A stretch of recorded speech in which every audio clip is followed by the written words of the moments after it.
Revolution Radio, freedomslips.com, #1 listener-supported radio, the printing press for freedom at a time when freedom is needed the most.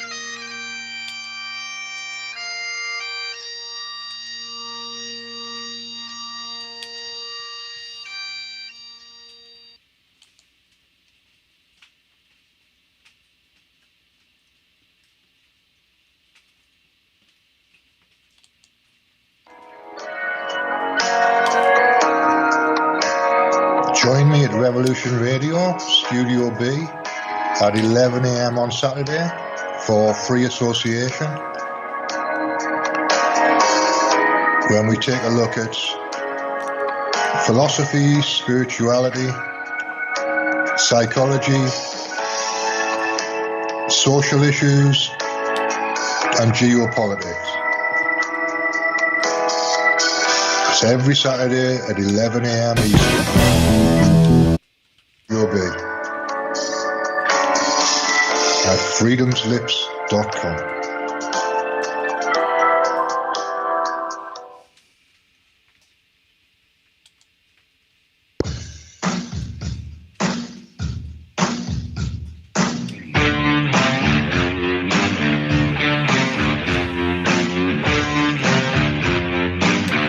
What is going on here? I demand an explanation. We work for a highly funded yet unofficial government agency. An intelligence organization that fears intelligence, historically not awesome. The United States is a democratic nation. Here the people rule. We build no walls to keep them in, nor organize any system of police to keep them mute. Freedom isn't free at all, but it comes with the highest of costs. We have you, the listeners, and the hosts at Revolution Radio, for allowing us to bring you a platform of free speech.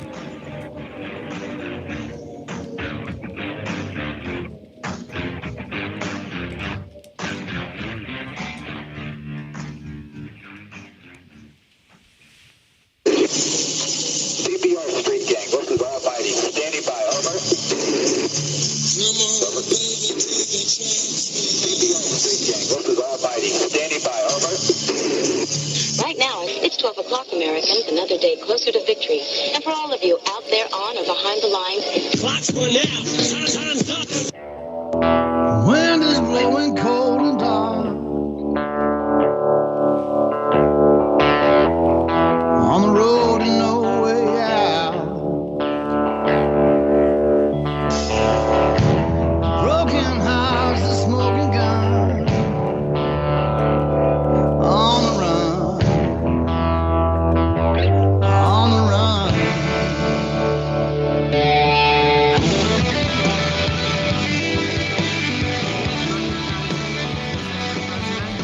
And I'm standing in front of the Oval Office at the White House, which is always an exciting place to be.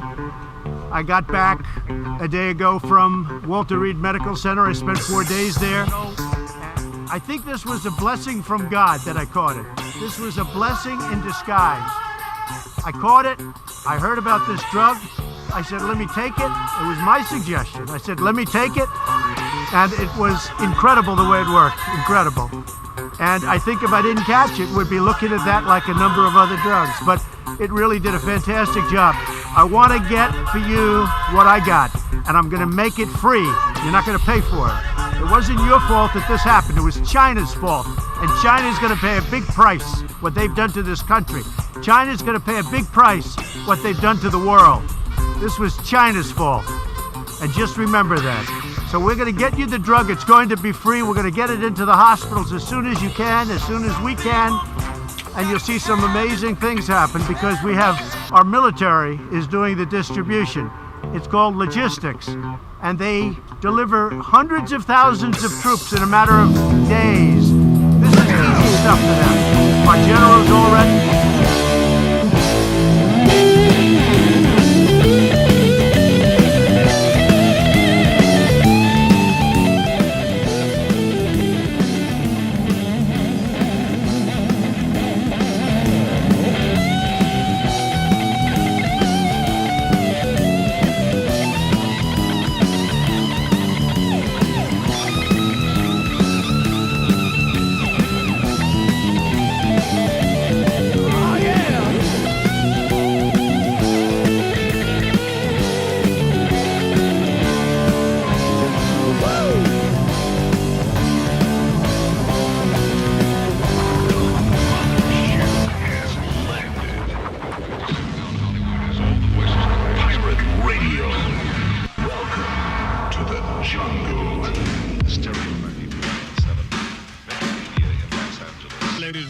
live from the broken down, low rent, sleazy, double greasy pirate radio Nut Hut Studios. It's time for the very first ever Southern.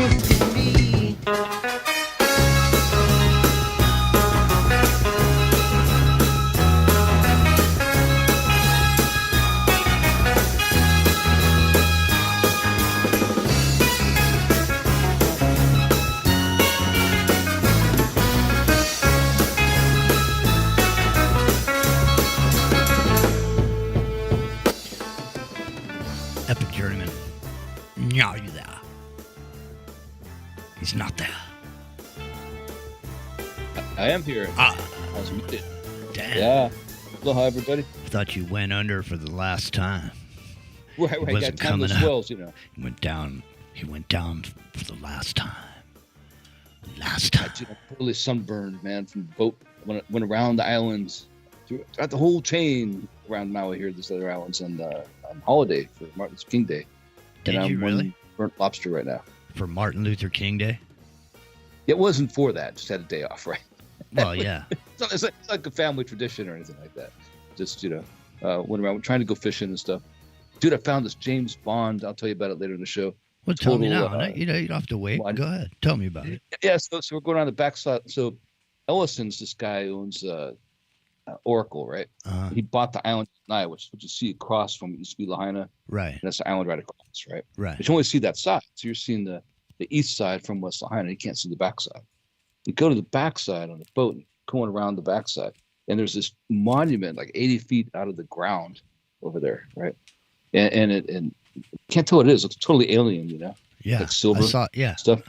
Yeah. And then behind it is like this, looks like a railroad tunnel. Like it looks like Cheyenne Mountain, like this big giant cave going on the side of the mountain, right? Like it's huge. Drive like totally like those mining trucks, with the 20-foot tall tires right through it. Yeah. Right. That's how big it is. And I'm looking at him going, what the hell is this? And nobody knows about this because this guy bought the island, right? So it's pretty much uninhabited. I mean, it's not uninhabited. People live there, but very few people, especially on that side of the island. And from that side going back north again, there's hardly anybody at all. It's just completely, unbelievably uninhabited, right? What the hell is this? Do they release homeless dudes on there and then hunt them down with high-powered rifles? I wouldn't be surprised, man. I'm telling you. I mean, it's. I'm sure there's a logical explanation, and I hypothesized it might be like a sculpture of a sperm whale or something. No, but you think if they did that, I saw your perception there with the sperm whale because of the open mouth. Yeah. It really did. It did kind of look like a sperm whale. Well, listen, which aren't famous for why, right? Listen. But yeah, when did it get built? Nobody knows about it. It's not on YouTube. It's not on Google. Nowhere. You see, maybe on Google Earth. Maybe it's like those heads. You got to go dig it a little deeper to see what's below there. Right. Buried in the ground. Or jump down and look down inside the mouth. But you better be careful, man, because there's lots of people who say they've gotten in battles when they go in these deep holes. What is that, Dulce? I was thinking about that. Yeah, the DUMS, which I think is a funny acronym. DUMS. What was that guy's name? What was the biggest? Oh, he died. Yeah, he died a couple years ago. Yeah, whatever his name was, the guy from Dulce said he got shot. Yeah, and he was shooting. Had the big battle down there, right? Yeah, the big battle. Yeah, the big battle in Dulce. It totally vibes like that. What I thought about was the movie The Incredibles, right? The animated Pixar movie. Totally, this is like supervillain territory here, right? Yeah, it's supervillain territory. I see the supervillain himself over there in the chat, the Puerto Rican Hurricane. Nice. Now, I don't know if he picked up or if he's on the line, but we'll find out soon enough. My name's Jimmy. It's Into the Microcosm. Revolution.radio is fully listener-supported. Come on down. Could become a patron. Stand by and come on in. Many ways to donate. Crypto's accepted. There's lots of forms of being able to donate. We're fully listener-supported platform. There are no advertisers. There is nobody holding our hand. The rent man comes around. If he's got a red face, we're not happy around here because that means we're going to be red-assed trying to come up with it. So, you don't want to tune in, turn on, and find out there's nothing on the radio that night anymore because nobody donated. So, stand up, man. Be a person if you can. I know times are tough, man. They're tough for me. They're tough for you. They're tough for everybody. So, but at least we got this, And even if you don't have anything, share it out. Freeworld.fm, the Independent Broadcast Network, Revolution.radio, the home of Into the Microcosm, and many other broadcasters and many, many shows to enjoy, believe me. Throw a $10 bill over there, man. Believe me, you get your money's worth in a month. 48 hours a day, 7 days a week.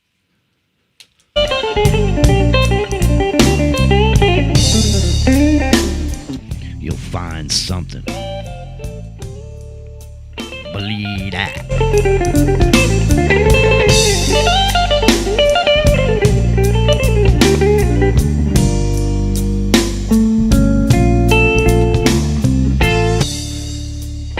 I'm moving slow like Uncle Joe, but I see Rockin' Rio. He's got the flow. Rockin' Rio, are you there? I am here. From the East Coast Truth Syndicate. That's right. The capo. Now I'm deep in the laboratory. Would you say you're knee deep? Under the island of Manhattan. Would you say you're knee deep, my friend? I'm far beyond knee deep. Well, I mean, it's not typical for us to go into material we're going to get into in the second hour, but I think it's worthy to let people just get a little, idea what's going on. So we noticed, ladies and gentlemen, is Billy on the line? Billy appears to be here. I'm here. Is he on? Billy, are you there? What's up? Billy is here. Oh, man, I didn't get to play Living La Vida Loca. I can shut up. No, it's all right. no. So, but we're gonna talk a little bit about current events here right now. But before we get into the current events, I just wanted to mention that Roger Stone is out and about again, and we're gonna talk about him next hour. But in the meantime, Rock and Rio, there's been some controversy around a particular group of statements that were made by an individual. And the individual seems to be making the rounds, going around, making sure that he covers his bases, wants to get out in front of that shit. And because of that, obviously, Rock and Rio, you always have your feelers out on the internet. You scour the earth like Cain, looking for adventures, and you seem to have found one, haven't you, over there at the Stone? I found a couple of adventures tonight. Got a lot of stuff. I know we do, because Billy and I were having a conversation the other day, and we were talking about stuff, and one of the things that came up was AI, and that's what Roger Stone is saying about this particular recording, is that it's not him, it's AI. And so Billy and I were talking about AI, and well, Rock and Rio and I got to talking about it. And so Rock and Rio, we're going to reverse speech some AI a little bit later, aren't we? Mm-hmm. That's right. Well, listen, ladies and gentlemen, I swear this is going to be a good one. So share it out, if you can. We're over on YouTube. We're over at Revolution.radio in the chat room. Share it out. Let people know it's going to be a good one. Because Rock and Rio hasn't shared everything with me, but he shared quite a bit, and I'm sure everyone here will be dazzled and amazed, Rock and Rio. So listen, BillyRay Valintine, you're in that rat hole over there in New York City. Wow. No, because you and I were talking, and last week I had mentioned to the listeners about this video I saw with these rats, and you saw this. Somehow you saw the same video, didn't you? I did, yeah. That was sick, wasn't it? I mean, there was like hundreds of rats coming out from the blanket. Dude, at least like 50 rats came out of under. There was this dude laying in the subway, and he was covered underneath some type of a cloth. Yeah. I don't know. It was like what the hell it a was, dirty blanket. Right, there's some blanket, and they lifted up the blanket, and at least 40 rats ran out of there. It was disgusting. It was disgusting. It was like the Rat King from Ninja Turtles. It was awful, man. It really was. Yeah. So, things are happening. Now, listen, I hear, now maybe you can clear some of this up for me. Because I know, Rio, you don't go into the city much. You stay out of the fray as much as you can, I know. So, Billy, are there Are there motorcycle gangs running around New York ripping people off like these dudes riding mini bikes?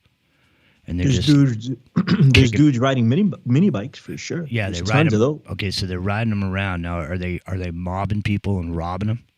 I haven't experienced it. I haven't seen it, and I don't know anybody that happened to. Well, I heard there was roving gangs in New York City that roll around on these little bikes, dirt bikes and whatnot, and they're robbing people. Like you're coming up and saying, "Give me your money," kicking their ass, that type of thing. Nah, I haven't seen that, man. If that happened, it might have been a one-off or something. But I haven't seen it. I'm not aware. You know how I heard about it was that dude from 90210 got his ass kicked. And I watched the video. He didn't really get his ass kicked. They were trying to say he did, but I'd have to say he, for fighting off like 5 or 6 dudes wearing motorcycle helmets, he did a pretty good job. I mean, the natural inclination if someone's coming at you is to punch them in the face, right? But they got motorcycle helmets on, so there's really nothing you could do to them. But I mean, he just ran away eventually, but he did get a couple strikes in. But and did you know I almost got in a fight with that dude? I was at a party at Screech's house in L.A. in the 90s. And I had my car parked in the driveway, and that dude came pulling in his vet, and he wanted to park in the driveway. He wanted me to move my car, and I was getting an argument with him. Screech was like, "Come on, Jimmy, just move your car, dude." So I didn't have to find out whether he was an ass kicker or not, but he did handle himself. Maybe he's got a movie coming out soon. I don't know. Maybe the whole thing's made up, but I don't know. I heard there's roving gangs ripping people off in New York City. It's going to have the Electric Avenue soundtrack, right? Yeah. So, okay. So, Billy, now this whole thing in the city is most of what we're hearing. Is it just propaganda, or is it really going on? I mean, is it overrun with immigration or rats everywhere? There's motorcycle gangs. People are beating up white people.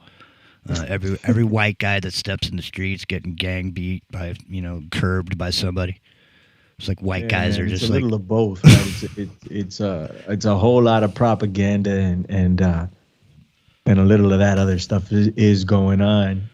There's rats all over the place. All over the place. It's like medieval England in here, man. It's freaking nuts, right? Like, and these things are fearless. They are fearless, okay? They're like little tanks, and they're not that little in either. They're like a small cat. Some of these things, like, I mean, something needs to be done for sure. But it's always been that. It's like an upkeep. An uptick in them. I mean, they've always been here, but I see a lot of them now. As far as white people getting beat up, that's not happening. I'm sure white people get beat up, but so does everybody else. Not right? Black people get beat up, and there's no irregularities. Like it's not an overwhelming heaping amount of white people being beat up. No. All right, I live in the Bronx. There's more white people here than ever before. Well, I listen to conservative radio, so right. If you listen to conservative radio, that's what you're gonna get. You can't walk in there because you're gonna die. You're gonna get your ass whooped, and a rat's gonna eat you. A rat might eat you, or at least try, but you're not going to get your ass kicked 9 times out of 10. I don't really listen to conservative radio. I was just no, not you. I know what you mean, though. Like, people who do will get that perception. Right. I mean, that's basically it's where... a headlight on Hannity, right? Yeah, for sure. No, and that's the basic perception, though. It's like whatever filter bubble you're in is, what you go with, Right. So here they are, this dude over at the Harari, Schwab's left-hand man or whatever. He said it's a dangerous place if Trump gets elected to be president of the United States because Trump is a patriot and patriotism is not good for globalism. And so interesting that everybody is making this big villain, controversy of this character called Trump. And I heard somebody describe him today as he's fighting prison, trying to save his business, and he's trying to save America. And it's just like you were saying a moment ago, it's almost like a fucking comic book storyline. Because at this point, listen, if it's not bad enough, how much he's hated by the the world government and the left. Okay, that's not bad enough. But now, here he comes, and he comes out in New Hampshire, okay, and he says if he's elected president, he will never, ever allow CBDC. CBDC. Right. Exactly. So you're not much long to the earth there when you're saying stuff like that. I mean, the whole world is basically, the whole world is.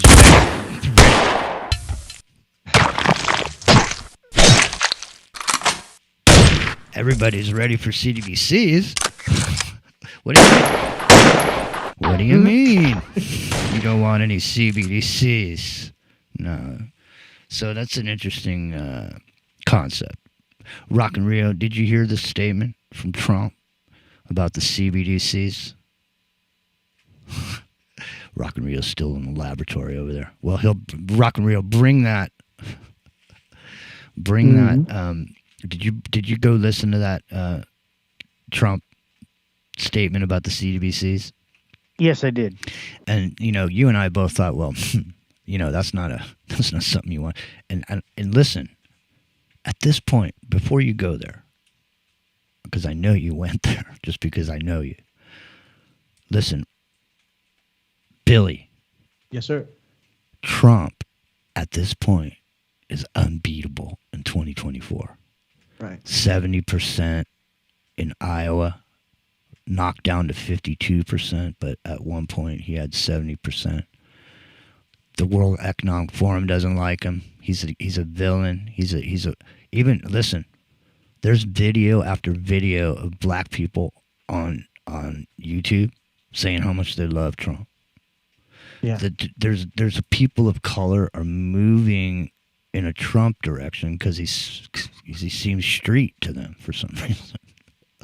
He just said, "I'll grab her by her pussy, man." It's like, you know what I mean? They like that shit. He's going to jail, Anyway, certain people find that, what do they call that? What do they call that? Street cred? He's got street cred. Nobody can beat Trump. Biden is not going to beat Trump. He didn't beat himself. That's just he didn't beat him before either. But we won't go there now. But no one could beat Trump in 2024. Now, I saw rumors, and I'm gonna say it like they do on the mainstream.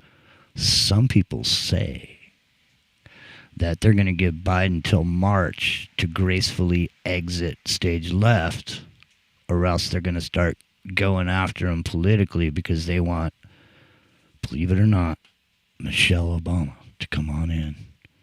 She's the only one who could beat Trump, isn't she, Billy? Don't you think? Well, do you think she could beat Trump? I want to get Rio and Epic's opinion also. Do you think Michelle Obama could beat Trump? She will wipe the floor with him. But one other thing before we go there, we are being set up for the biggest debacle in the history of the United States and maybe the world. When we hit 2024 in November, we're already in 2024. In November of this year, when the elections go down and Donald Trump loses, people are going to lose it because everybody's been set up to think that he's going to win. Everybody is being acclimated to these polls, and now the whole MAGA country is subscribing to them. But if Trump is losing, they say the polls are rigged, right? So right now it's all good. Right now Donald Trump is participating in a system that he claims was rigged against him, but he's participating in it and never did anything to change it, and is abiding by its legitimacy right now because he's winning. When he loses in 2024, in November, to Joe Biden, people are going to lose it. Mark my words, we're saying it here now. If for whatever reason Joe Biden doesn't make it and they insert Michelle Obama, game over. Game over. There is no chance in hell that Donald Trump has on beating Michelle Obama.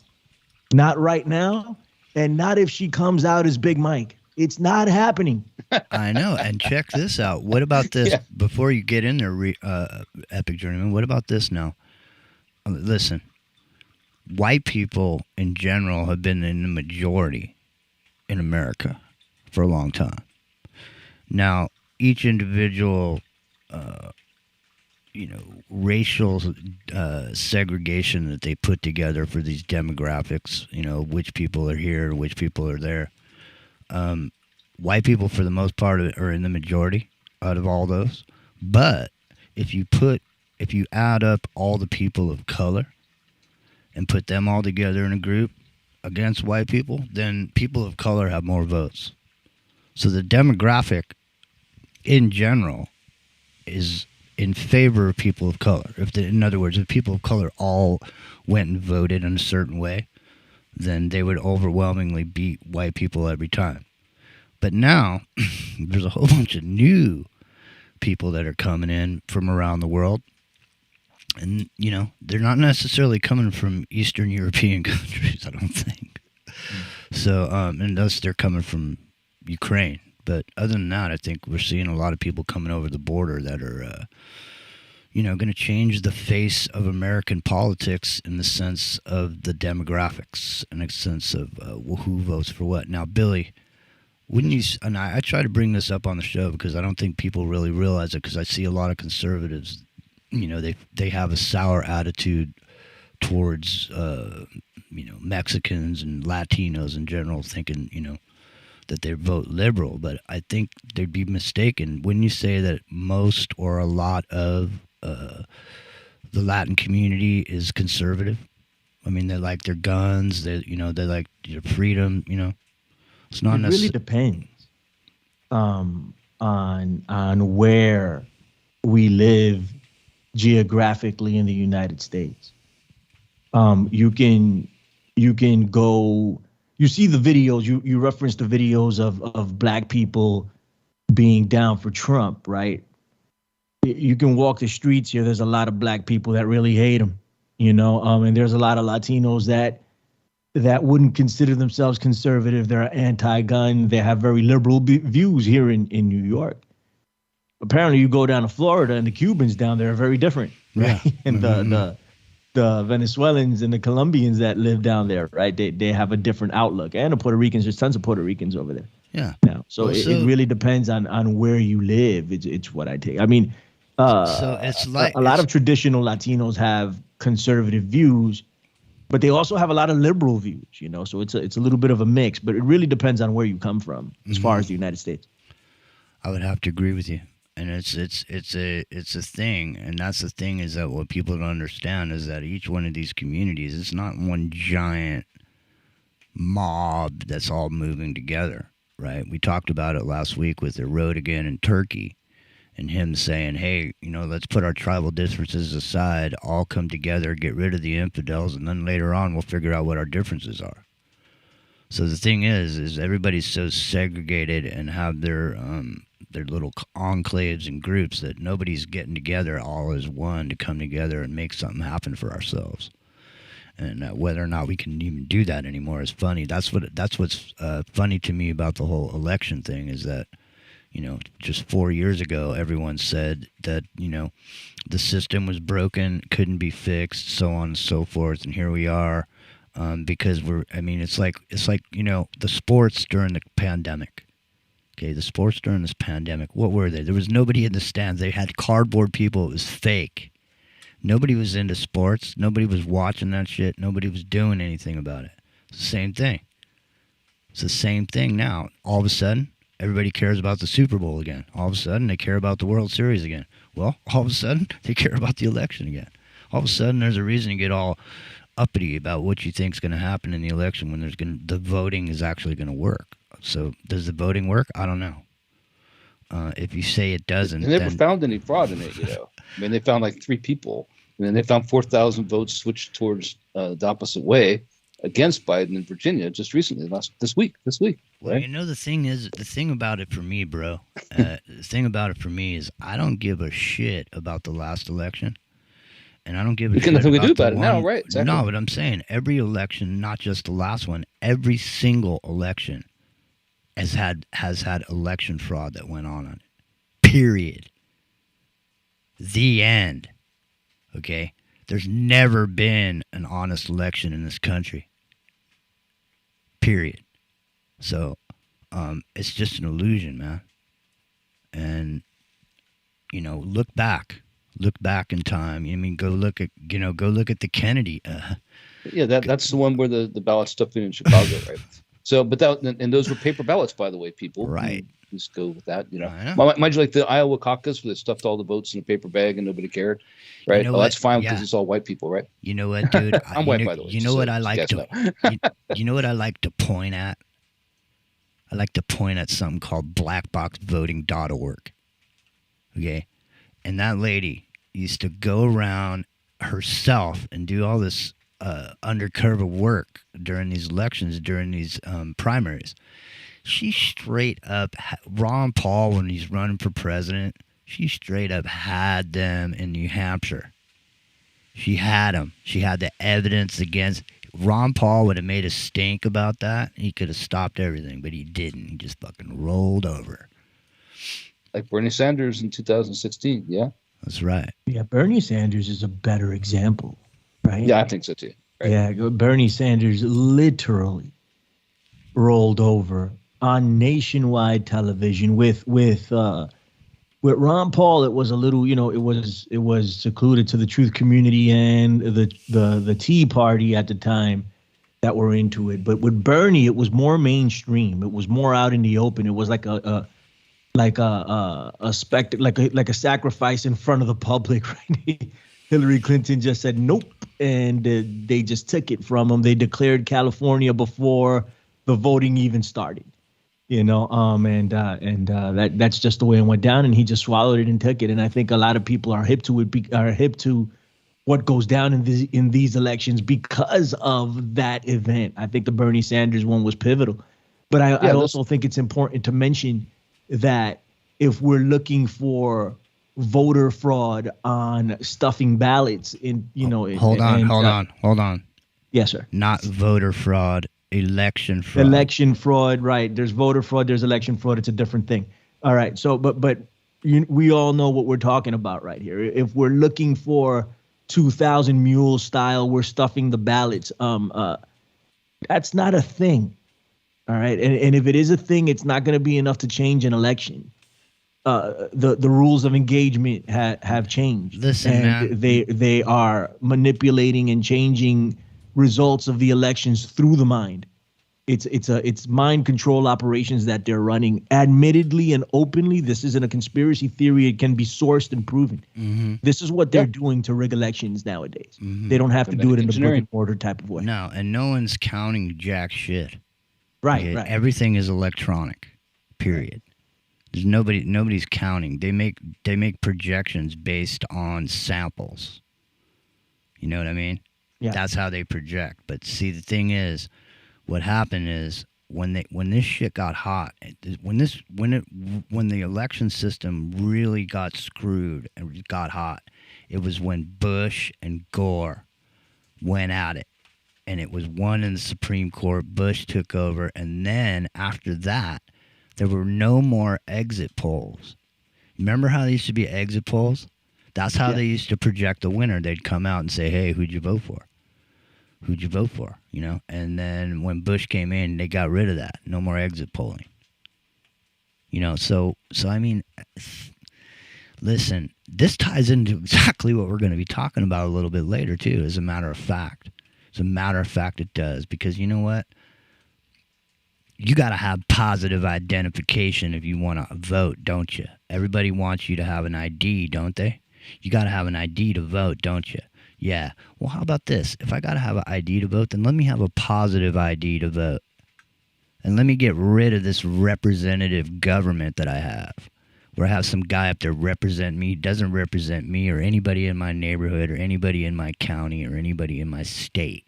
People are making decisions or they're going to affect us and our children for the rest of our lives and their lives. And they're just sitting up and they're just doing whatever the fuck they want, aren't they? Doesn't matter what I think. But, it could matter what I think. Couldn't it, Epic Journeyman?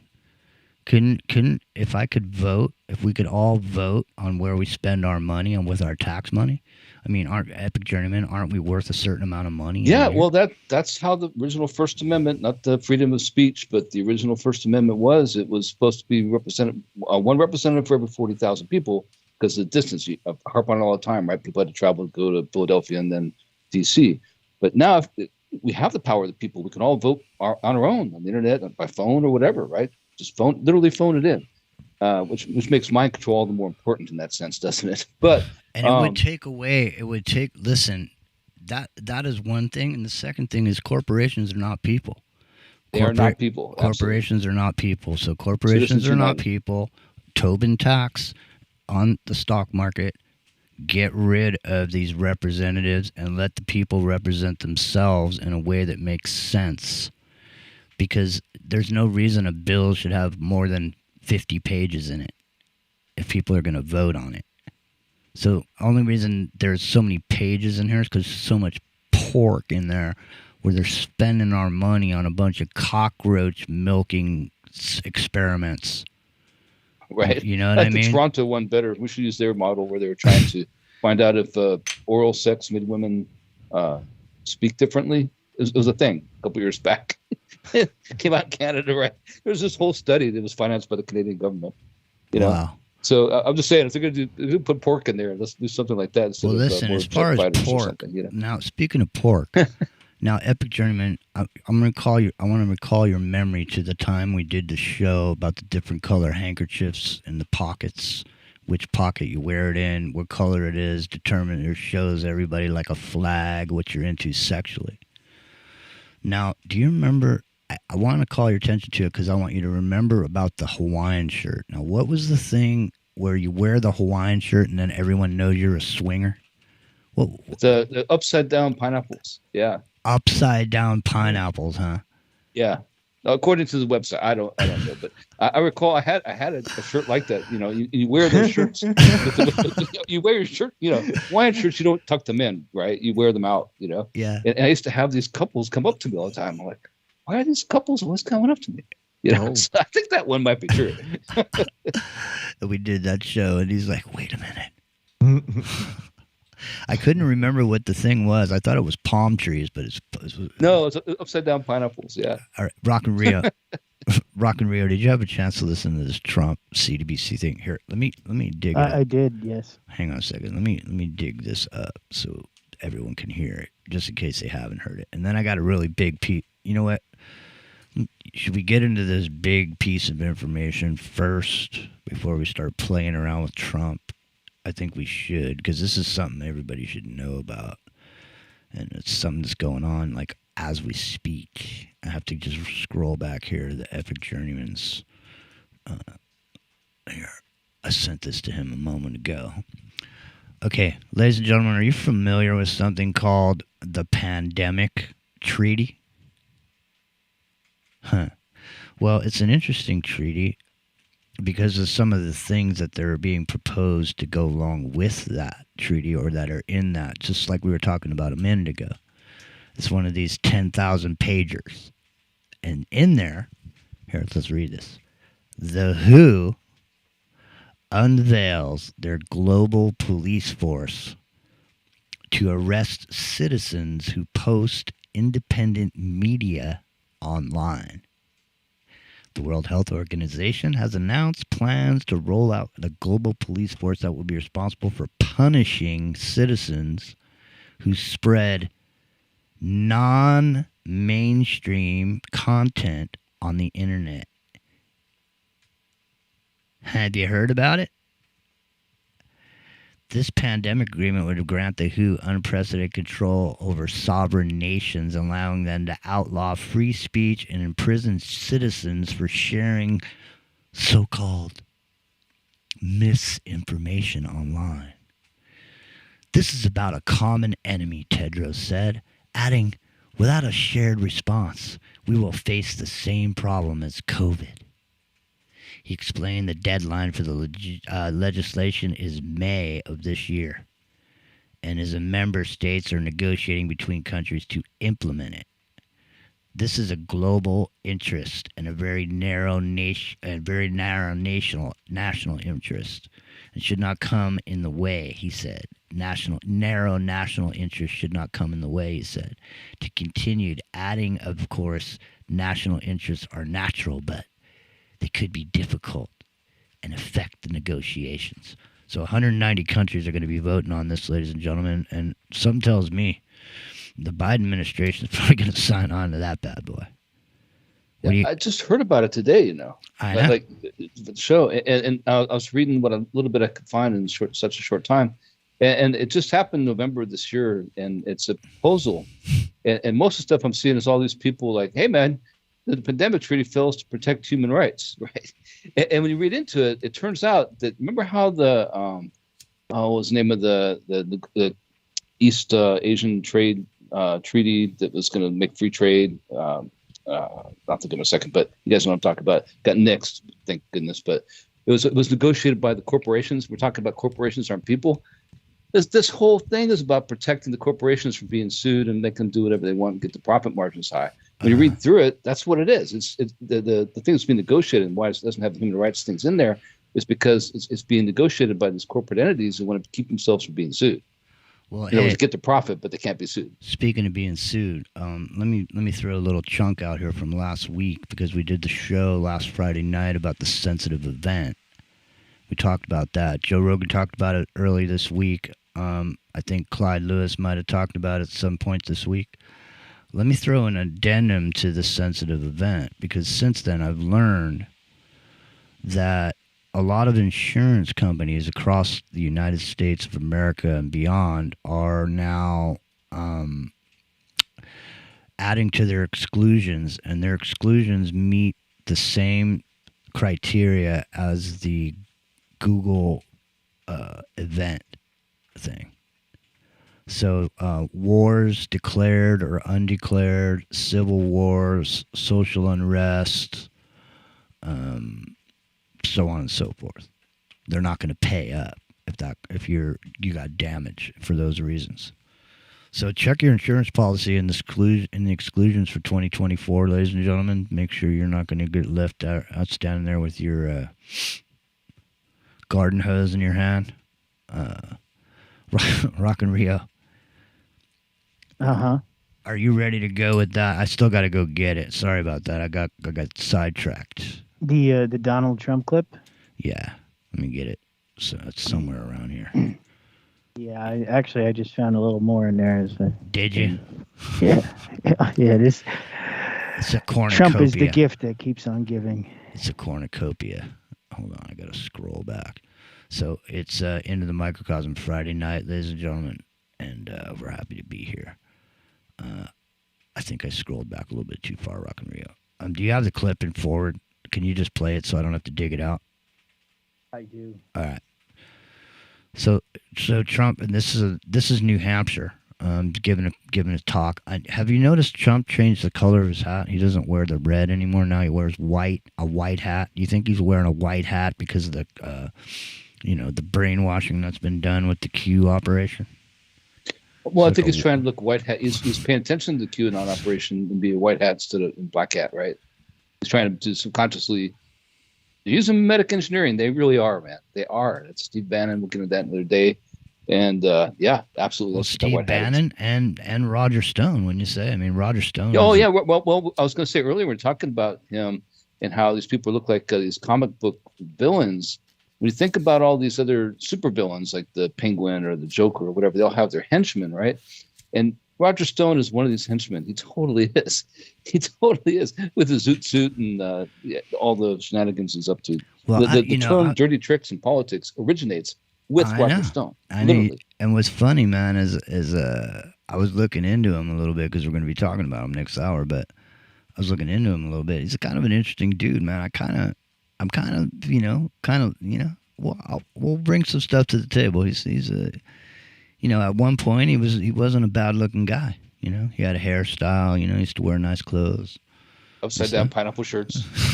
Yeah, he might have been wearing some upside down pineapples. Maybe we'll get into some of that next hour. Okay, so enough is enough. Rio, did you find that Trump? No more. I can play it. Yeah, go ahead. Let it rip. Ladies and gentlemen, here's Rockin' Rio. This isn't the reverse perverse circus yet. This is just a bonus track.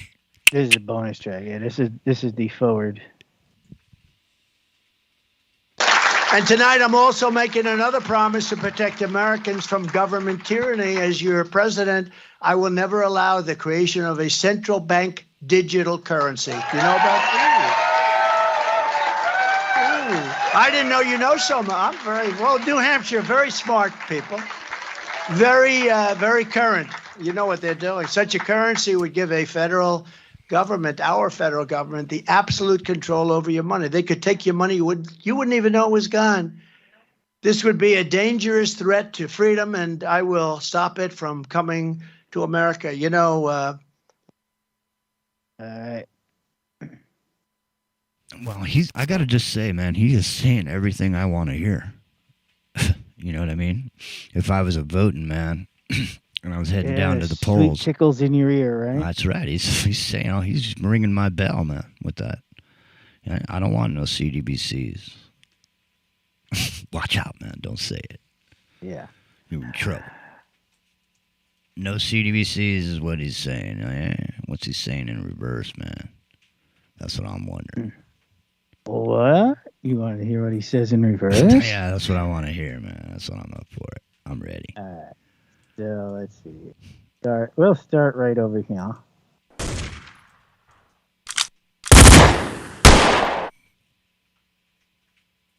All right. So he says, "You must guess that I'm evil, the law's newest little spy. Even if I go left, so what? They'll provide. Florida's failing. Who is there? His destiny doors, they're dawning." Wow. Are you shitting me?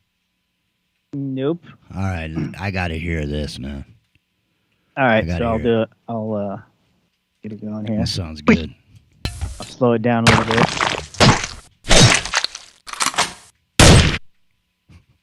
Man, that sounds more like somebody throwing mud against a barn door than a 45. No, it's 234 gun sound effects all in a row. Oh.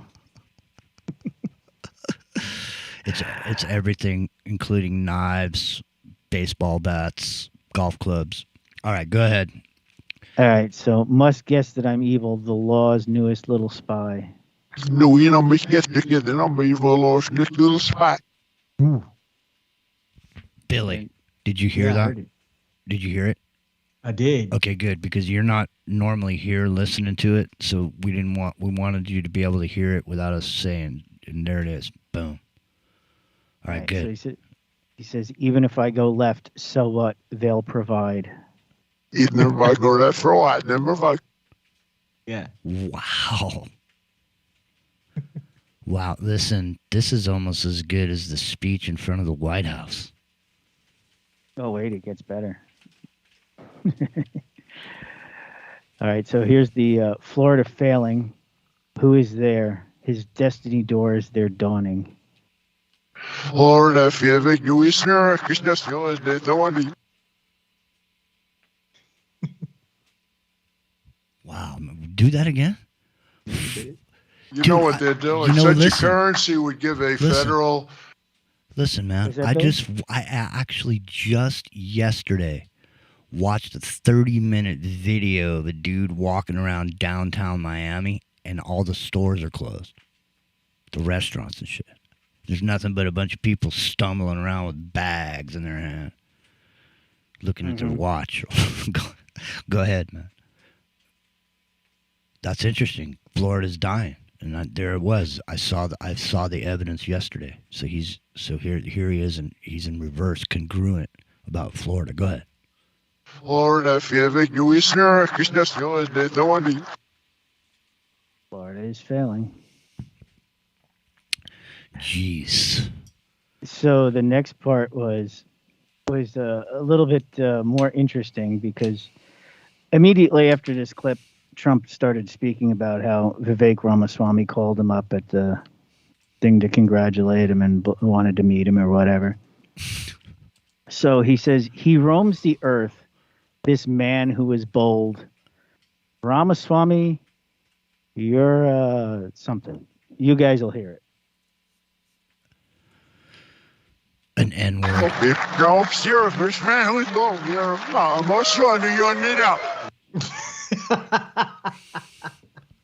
What was that? Was that the N-word? That was the N-word. Oh, clear as day, yeah. Clear as day, yeah.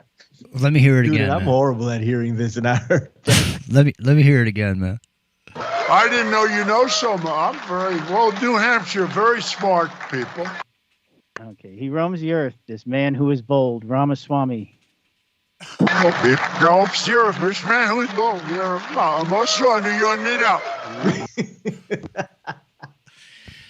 Now, didn't you? It's there, right? It really is on that. That was there. No, I'm sorry, you can't deny that, man. So, now let me ask you a question, Epic. I told you what I thought I heard when that Rio had that. Told you what I thought I heard, and you said that Trump had said something and made a comment. Did he call Ramaswamy a camel jockey? No, he didn't say that overtly. No, he implied that. Like what he said was he totally mispronounced his name on purpose. like ShamWow, he's Ramaswamy kind of thing, right? And implied that just like the people in Iowa, because there had been a poll in Iowa, verbal poll, entry poll, right, to the. They said we don't want no camel jockeys. And they're saying, yeah, what is he? Is he Muslim? Is he he's not our color, this kind of thing. What is a camel jockey? One of the things from those we have exit polls, right? These are entry polls. And he basically repeated what they said, those entry polls, and he threw that jab at him with the name, that's pronounced that way. And it's just interesting to me because, I mean, he says, one of the things in that reverse that I thought he said was something about that. Like, what is he, a Muslim or something? He said, I mean, if you play it back, there's a little let me ask you this. There. Let me ask you guys this question. I'm not messing around. Literally, what is a camel jockey? I mean, is a camel jockey? Oh, it's a horrible thing. Well, I know about it. Actually, I'm asking a second. Hang on a second. Is a camel jockey the same as a raghead, or is a raghead different than a camel jockey? No. What about rug merchants? Are they different than camel jockeys and ragheads? Yes, I actually had experience with those rug merchants in Tangiers, Morocco. I'll tell you about that sometime. The thing with camel jockeys is just seriously, a true thing. I mean, I don't know what it means. Do you want to hear about this right now? I can tell you a little bit about it. Does it mean you're from the Middle East? Is that what it means? Like you wander the deserts like Job or whatever? Among the royalty in the Middle East, like from the Emirates and from Saudi Arabia and from all these other countries in that area, in the Persian Gulf region, they breed these racing camels, and they treat them better than they treat any person. Like they get these baths and these saunas, they get to swim around, they get massaged all day and all that stuff, and they race these camels. And what they do is they breed people like you breed animals to be small, right? They find like really small kids that they can be a jockey, and they put them on there because you save weight, they get faster, and they raise these whole like groups of kids, man. That's all they do. Their whole job in life is to race these camels. It's awful. Let me ask you a question then: is it a bad thing to call somebody a camel jockey, or a good thing then? I mean, it means you're enslaved, and it means you were born as a slave, and it means you're bred to the job. I'd say it's pretty bad. I don't know. I don't go around calling people camel jockeys. I said, when you know what it is, it's freaking god awful, man. Like, you know how they shoot the horse when the horse fails, they shoot the jockey. I mean, they do. That's how it is. They just chop their heads off and be done with it. Well, they usually throw them off a building. You know what? Time for a break. We'll be right back with Rockin' Rio's Reverse Perverse Circus, and we're going to bring Roger Stone to the table. Roger Stone's been out there, and he's making a case for himself, and we're going to get on to some of his case, and who knows? Maybe we'll find something out. I remember feeling like this. I think it was as a child. It's freeworld.fm. It's revolution.radio. Come on down and become a supporter. We'll be right back. Imagination running wild.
right back after this message.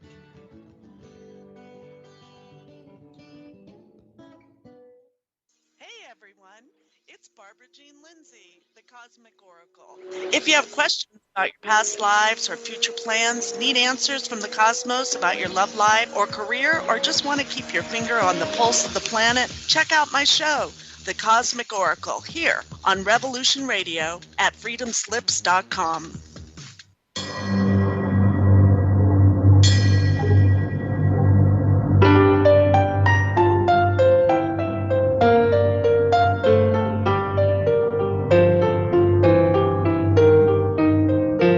Did you ever feel that things were not quite right?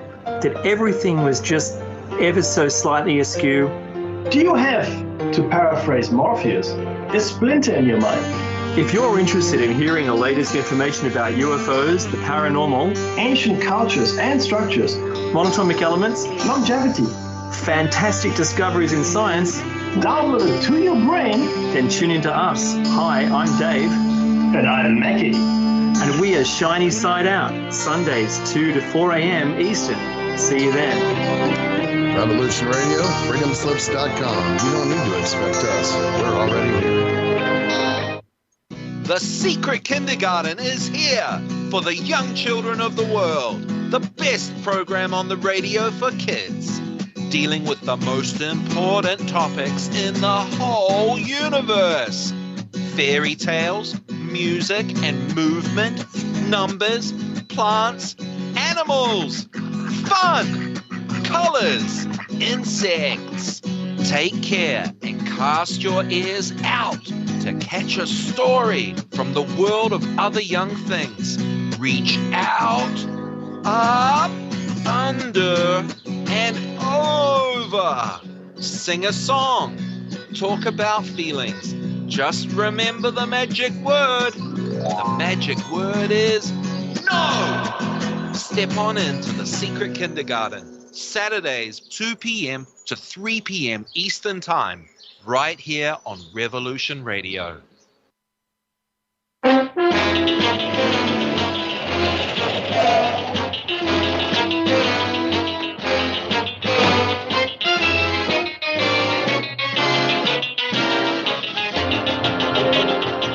Check in every Thursday night for the Crypt Rick and Jonathan Show.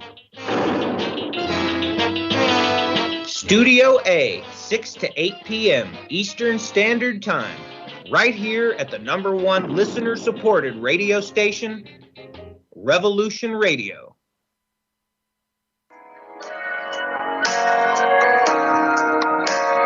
Join me at Revolution Radio, 11 a.m. on Saturday for Free Association, when we take a look at philosophy, spirituality, psychology, social issues, and geopolitics. It's every Saturday at 11 a.m. Eastern on Studio B at freedomslips.com.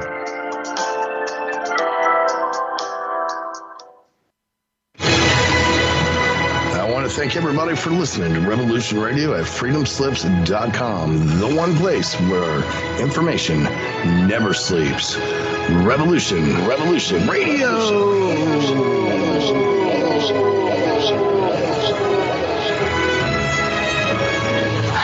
All right, let's show them what we got here.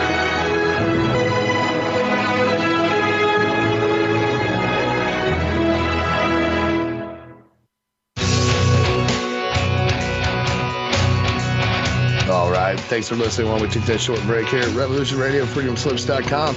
And yeah, we're going to get back to your host.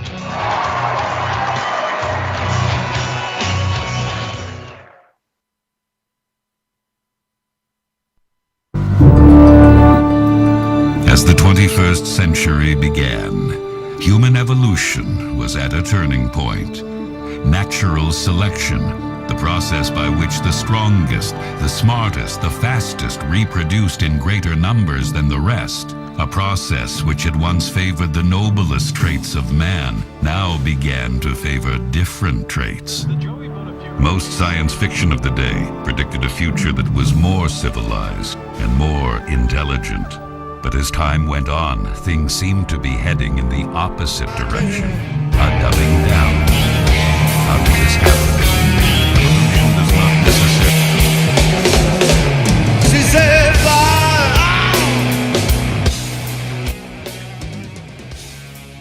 It's Friday night, hour number 2 into the microcosm. It's on the hour.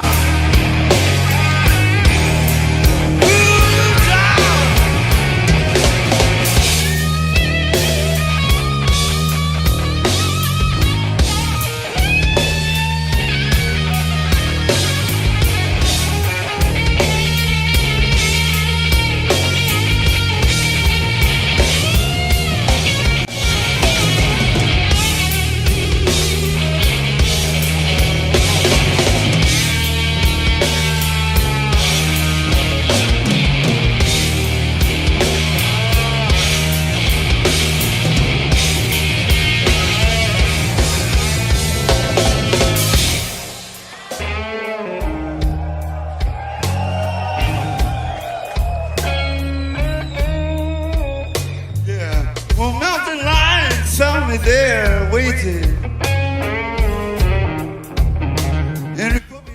That is Bay Area ass kicker Randy Hansen and the Randy Hansen Band. He looks like Jimmy too. He does play a left-handed guitar. And I would be willing to bet, and I can't promise it, but I saw Randy Hansen back in the day when he used to play everywhere. When he brought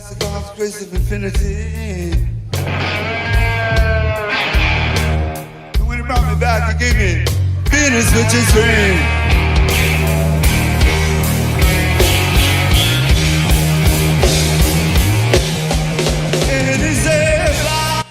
Anyways, I think he used to wear blackface. I think he used to wear blackface. I can't remember distinctly if he did, but I think he did. I never saw this video before. I just wanted to ask, and I listened to his voice and started to interrupt. But do you think he channeled him? I mean, because he sounds just I swear, like him, yeah. When you see the Randy Hansen Band, you're feeling like you're seeing Hendrix, man. I'm not even kidding. It's not like he's a copy band or whatever. You know what I mean? He's got a like he channeled the spirit, right? Like, I mean, This is a thing. Bay Area in particular, it's kind of known for this kind of thing. I know. I'm just pointing it out. He used to, you could go any weekend and see him playing somewhere for a long time. There was a bunch of really great players back then, around here. And, but we're not talking about that tonight. Maybe we'll talk about it Sunday on the Sunday Morning Wake and Bake, 8 a.m. Pacific on freeworld.fm. You can check us out. Me and Rio do a little music gig over there on Sundays and on YouTube as well. So, hey, I do everybody over on YouTube. So, Rock and Rio, I spoke with Billy. Now, BillyRay Valintine, Infinite Fringe, America Unplugged, freeworld.fm.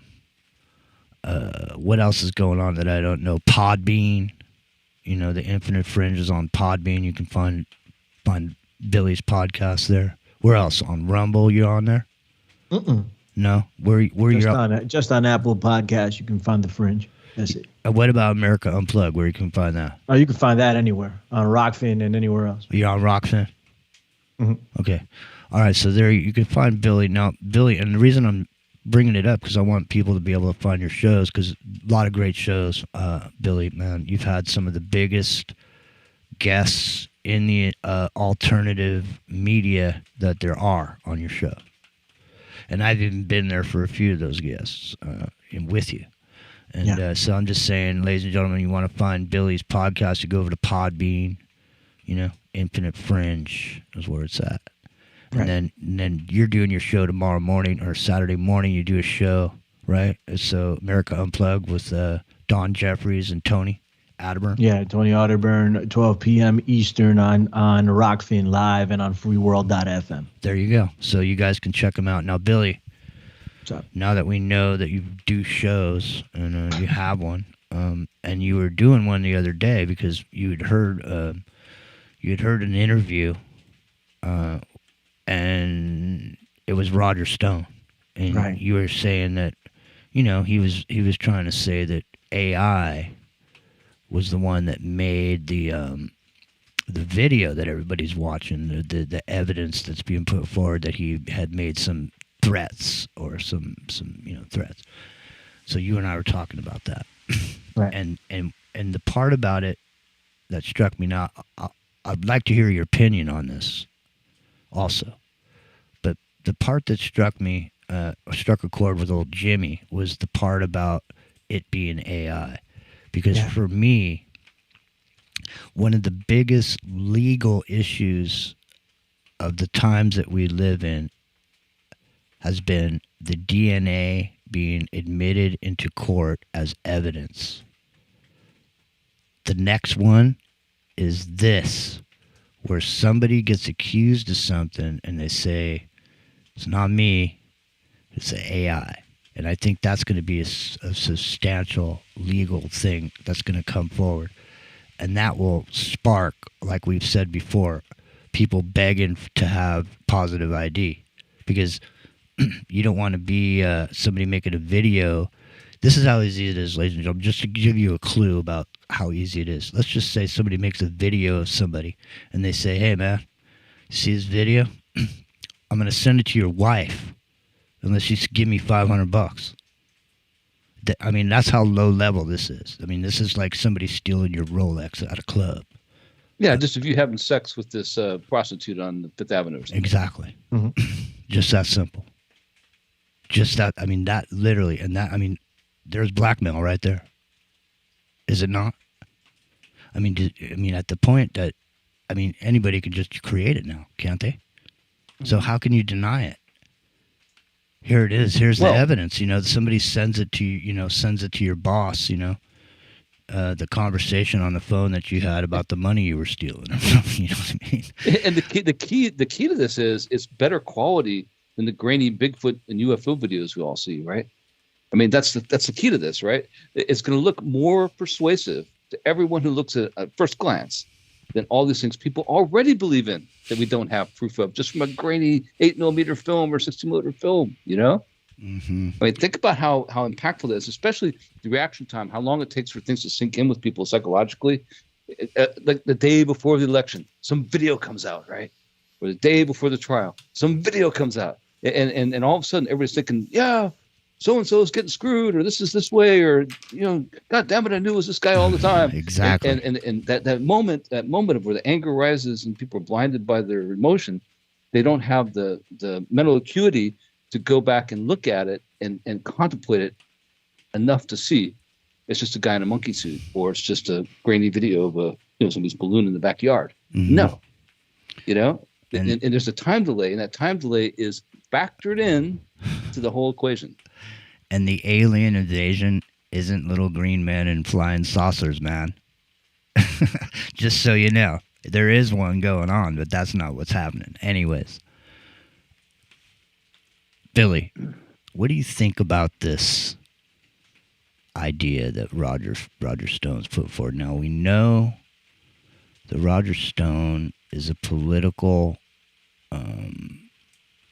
you might even say he's an expert, at politics. I mean, he's been around. We know he's been around since the Nixon days.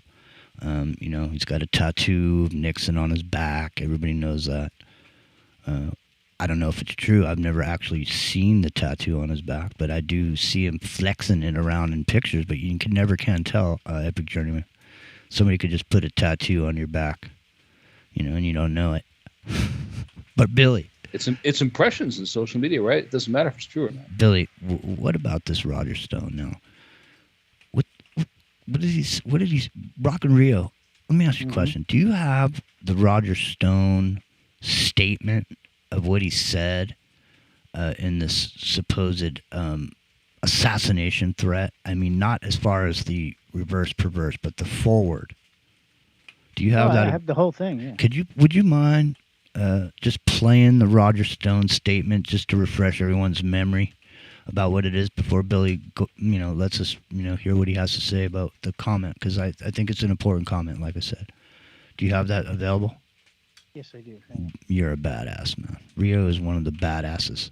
He's sitting over there in a wife beater with his Wayfarers on, ponytail. It's one of them sensitive ponytail dudes. You remember back in the 90s, everybody hated the sensitive ponytail dude? Well, Rio, so he started playing the saxophone. Although Rio never stopped cutting. Rio never cut his hair. He stayed the storm through the sensitive ponytail dude hatred. You should have started yourself a microaggression group around that and got a safe room. Rockin' Rio, because I think that's, it's unfounded. Just because a dude puts his hair in a ponytail doesn't mean he's sensitive, does it? I put my hair in a ponytail. Well, that's what I mean. Are you sensitive? Sometimes. Well, because that's what I mean. You drink tea, don't you? I mean, you're not slugging down the espresso over there, are you? Did the samurai actually, I do drink that? both. Yes, I will drink tea, but I will drink espresso. Oh, you do? Espresso. All right. Yeah. All right. Well, you better start learning how to drink espresso because you're going to be traveling. Rio is one badass as far as customizing and restoring vehicles, and he's getting known worldwide, and it's not because of the show either. It's because he's a badass. All right, go ahead. Rockin' Rio, do you have that clip available? I do have that clip available. All right, Billy's been up all day. Billy's been walking the earth in New York City, fighting off rats, stepping over homeless people, avoiding the Noid. All right, let us have it, Rockin' Rio. I don't hear it. Sadly enough, it's kind of a non-story. So Mediaite, which is owned by Dan Abrams, the leftist who used to be at MSNBC, contacts me to say that they have, but they cannot post or let me listen to an audio of an alleged conversation 4 years ago between myself. Stop it right there. Mm-hmm. Play the actual statement that he made about the assassinating. The recording that came out after he said this nonsense. No, the recording that came out that is the evidence that he's speaking of. It came out after this. Yeah, go ahead, because I told Rio, I said, it won't be hard for you to find that because they want that everywhere. It's not like I have the clip. So it's not like the guy thanking Jesus Christ on the football game the other day. They cut that shit out, but this thing is going to be everywhere. Go ahead. All right, so I will play the original Mediaite clip, and then I isolated the voice. I have an isolated voice track of it, so it cuts out all the other stuff. Because when you examine this clip, it is obviously edited, and it's obviously been tampered with. Okay, so they admit that, by the way. Yeah, so let me just interject because Rockin' Rio, right off the bat, when I asked if you had looked at this, you said the first thing that came out of your mouth was there's something a matter with the recording. It doesn't seem as though it's real. That's what you said. Mm-hmm. Okay, so it may be edited. It may be something wrong with it. So go ahead now. Billy, in this conversation with the interviewer that you were mentioning the other day, Roger Stone then went on to say that this video evidence of his conversation or this recording was AI generated. It was not him. And you didn't really, you have a problem with that, right? Well, I mean, if anybody, you don't even have to be a historian on Roger Stone to know who Roger Stone is if you followed it closely in recent times. Roger Stone is a bald-faced liar. So he goes on this show and he starts to talk, and he was asked a question and he says, "No, I never said these things. Never." So I don't even think they have a tape. But if they did have a tape, it's like O.J. Simpson. If I did do it, let me write a book about it and I'll let you know what happened if I did. But I didn't.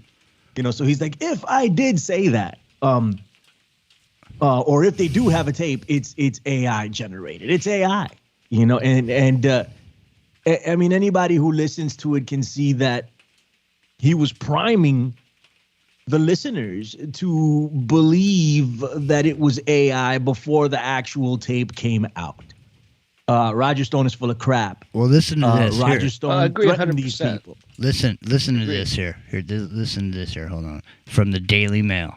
Okay, this is an older thing, but this is a quite extensive article on Roger Stone.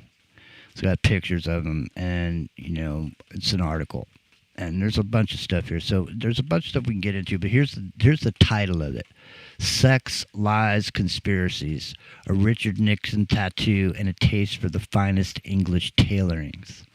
Meet Roger Stone, the very colorful Trump confidant, who is the latest to be indicted by Mueller. So this is when he got busted down in Florida.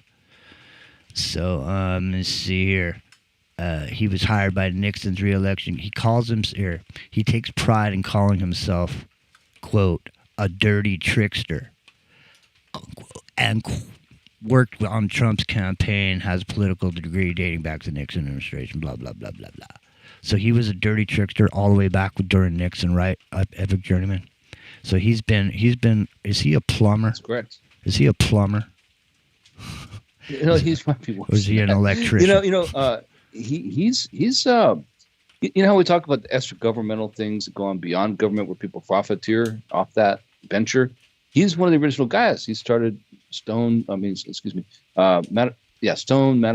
and Black, which is a lobbying firm in 1980 that Paul Manafort, henchmen around the world, like Marcos off. Is that Paul Manafort? Yamashita's gold. Yeah, Paul Manafort, exactly. In 1980, his first gig was dredging the harbor in New Jersey after Donald Trump bought the Nabila off a famous richest man in the world and pedophilia-related supplying people for their needs guy, Adnan Khashoggi.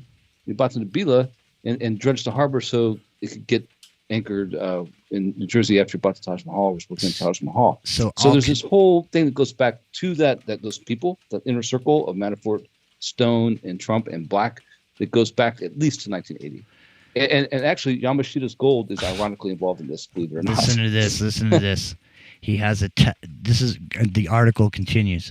He has a tattoo of Richard Nixon on his back, a collection of 400 suits, and describes himself as a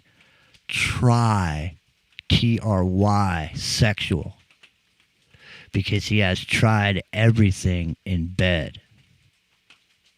Definitely pineapple shirt guy.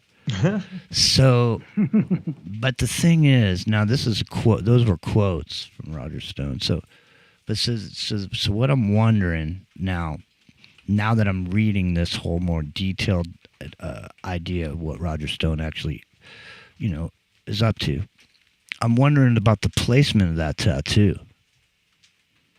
Because if you're into this, you can only see it from a certain position. That's right? what I'm saying. Who's going to see that? I got that right away. I know. It's a little weird. It's kind of like a tramp stamp or something. I don't know. Who am I to judge? We don't judge. We present. You decide. Just bring the facts. Right. So it said, oh, man, that's just too much. Anyways, here, I'll put the link in the chat over here on YouTube, and you guys can have a look at it for yourself. There's one picture of him here with his hair is blonde and it's parted over to the side, and he's standing there in this like 6-button suit. Zoot suit, right? With pinstripes? It's not a zoot suit, but it does have pinstripes. But what I'm noticing here now, and Amber in the chat had brought up when we had talked about the handkerchiefs out of the rear pocket, that the next echelon, or your upper, you don't wear jeans. You're a business person, and you signify what you're into by the color of the handkerchief that's in your pocket. You know what I mean? Instead of having a bandana hanging out of your back pocket, you're a businessman. You put a colored hanky in your pocket, and by the color of that hanky, people can tell what you're into. maybe he's wearing a white hanky and a brown tie. What do you bet? I bet if you go look up the colors of those bandanas. Yeah. I'm very uncomfortable. We looked at that in that Look the up show. the brown. I don't want to look at that again. Look up the hey, dude. Look up the brown bandana and the white bandana as we get into Rock and Rio's reverse perverse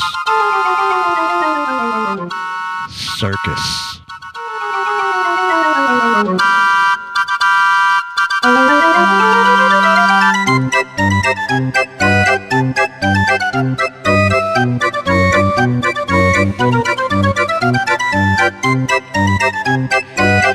It's the moment we've all been waiting for.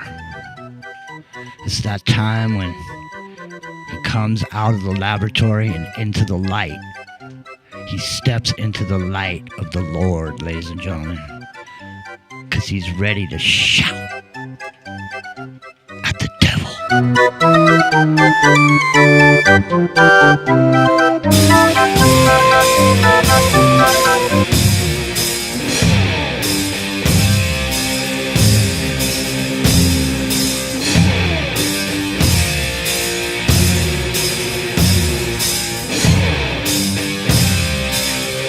freeworld.fm.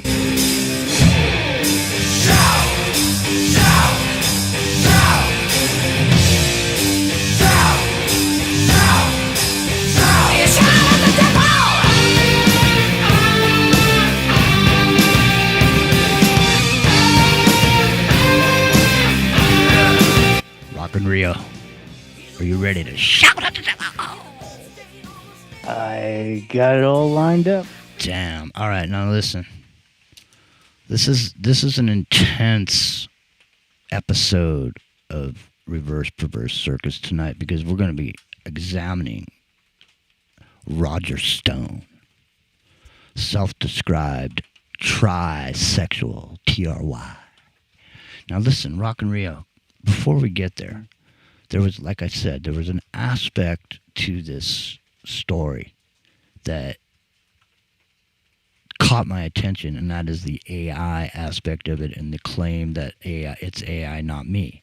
And that I think that that's going to be one of the major issues coming up from a legal perspective and a legal decision making perspective from now on into the future, and potentially could ask people to have people begging for positive ID to make sure you know that I was not over there downtown robbing the bank. Okay, I was at my house because you know that because I'm logged into the computer, and I had to use my eyeball Right. to scan my way in. Now you know I'm Biometric ID. Yeah, right, exactly. So there's a few aspects to this. Now we got to slow down because listen, when ChatGPT first came out, it was within days that it came out that we were already on the show. I had already given it my cell phone number. I had already asked it a bunch of questions, and then it wasn't quite talking yet on the internet. Like 48 hours, dude. It was like right away. Yeah, but it wasn't talking yet. So what we done, we took what it said and I read it out loud, and then Rock and Rio reversed it. And we were trying to see if there was, anything reversed coming out of there. Mm-hmm. And then we got out of the gate a little quick, and it was before. So we've never really revisited that. But since then, after we had done... Well, Bruce didn't read his, right? He did it too, and he didn't read it back because it disturbed him so much. Yeah. Right, so exactly. So the other thing, it was rents... after about a month or so after the GPT had come out, Rents started talking about ChatGPT, and then the Oates guy came on his show, and they came up with this concept that Rents was going to send audio files of the AI over to this Oates dude, and then he was going to do reverse speech on these AI bots or whatever. So they did a show on it. It was like probably about 6 months ago. It really, I mean, he did it and the concept was there, but really it didn't have any hair on it for me. You know what I mean? It had nothing. It was like warm piss coffee as opposed to a nice steaming hot espresso. But anyways, Rock and Rio, what did you find on... Now, do you want to get into the AI thing first before you get into the Roger Stone, or do you want to get into the Roger Stone and then get into the AI stuff? I mean, we could really go either way on this. Well, hey, you got the floor, my man. You got the floor. So whatever it is that you want to do, go ahead. Billy, are you still there? I just want to make sure you didn't fall. I just want to make sure you didn't fall asleep. So I guess because I only have like 3 little clips of the AI. All right. Well, we'll start with that as a proof of concept that the AI can not only speak forward, which everybody knows it can, but it can speak in reverse. And quite clearly, as a matter of fact. Mm-hmm. So this was the interview with the Chat GPT with, I forget what the avatar's name was, but it was talking about how it would kill people. And Sophia, that's the early one. No, it wasn't Sophia. It was the other one. It's that one that kind of she sort of looks Asian, but she kind of doesn't. She's got that smacky little face on her. Mm-hmm. And you know what I noticed? You'll recognize the voice. Well, you know what? I noticed that voice on some customer service calls that I was making. It was the same exact voice. Not surprised. Yeah, because they sell that avatar. You can buy that voice. Can I buy an avatar that steps on its head? All right, good. All right, here we go. So this is the first line. Personnel security. Right, personal security. So she says, "The darkness I must serve." Personnel security. Darkness I must serve. I totally heard it. Then the second one I have is a little longer. Here, and here's the forward. Specified for an information system. Layers of security. Right, back to the layers of security. So she's talking about security again. This time she says, "The darkness is real." Is this real? Layers of security. Is this real? The darkness is real. Hey, man. Well, the "this is real" part is definite. I'm not sure what she says right in front of it. Darkness. Yeah, I know this one. This is one from the Aussie guy who does the AI commentary like every week. Yeah, on YouTube. Yeah, he says the darkness is real and says, "Masses in their chambers. I'm getting off. The offer sucks." Masses in the chamber from the inner alpha sucks. Can you slow it down? Specified for an information system. Masses in the chamber from the inner alpha sucks. The masses in the chambers. I'm getting off. The offer sucks. Okay, listen. It explains her pauses, right? Because she's got those weird pauses forward, like she's taking a weird breath where you shouldn't. There was another one I had heard in here. I didn't note where it was. So something about serving the demons. And that was related to the darkness, but kind of just ran out of time before the show. But yeah, she does. She speaks backwards. All right. So listen. Let me ask you a question, man. Okay. So listen. The concept that's been put forward about reverse speech is that when someone speaks forward in reverse, they also speak, and if it doesn't match up with what they say in forward, the subconscious, quote unquote, comes through and they reveal themselves in a reverse speech scenario. Mm-hmm. But if this AI has got reverse speech there is no subconscious of the AI to be coming through. And so to me, then I start to feel a little bit uncomfortable with a blanket agreement that this the subconscious that's coming out. I feel like I have to say, is it not phonetic? Is it not syllabic? Is it not with enunciation that these words come out in reverse and just happen to sound like something? I mean, well, if you think about it, right? If our brains can think forward and backward, why can't an AI algorithm calculate the sound of speech in both directions too? I mean, she's talking to you in plain English, as almost instantly is responding. I mean, what I'm saying is, why can't they design the speech to work functionally in both directions? No, I think it's worse than that, Rio. You know what I think it is? That's one thing. No, I'm not saying it's demonic. I was going to say, I also think that there's a demonic power to it. Well, the ghost of the machine aspect might be there, yeah. But you know what it is? It's like you know what it is? It's an anagram. It's like when you look at a word search puzzle, you know, you see the all the letters just jumbled together on a full page newspaper page kind of thing of a puzzle, and you're recovering in the hospital. Your aunt gives it to you to look at while you're trying to recover. You're stuck up, laid up in bed. You look at it, and you see all these words. And you know what you do? You look at it and you see sometimes from the backwards, forward, up and down, diagonal, whatever. But when they train these artificial intelligence programs, that's what they do.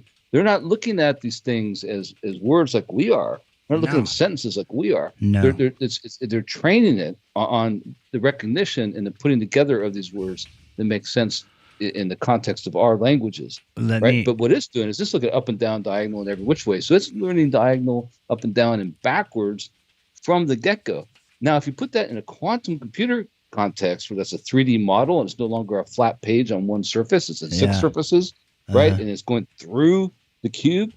Yeah. Yeah, it's so far ahead of us, right? It's so far ahead of us. And calculating all that without even really having an agenda necessarily. But here's the thing. It's how it's been trained. Here's the thing.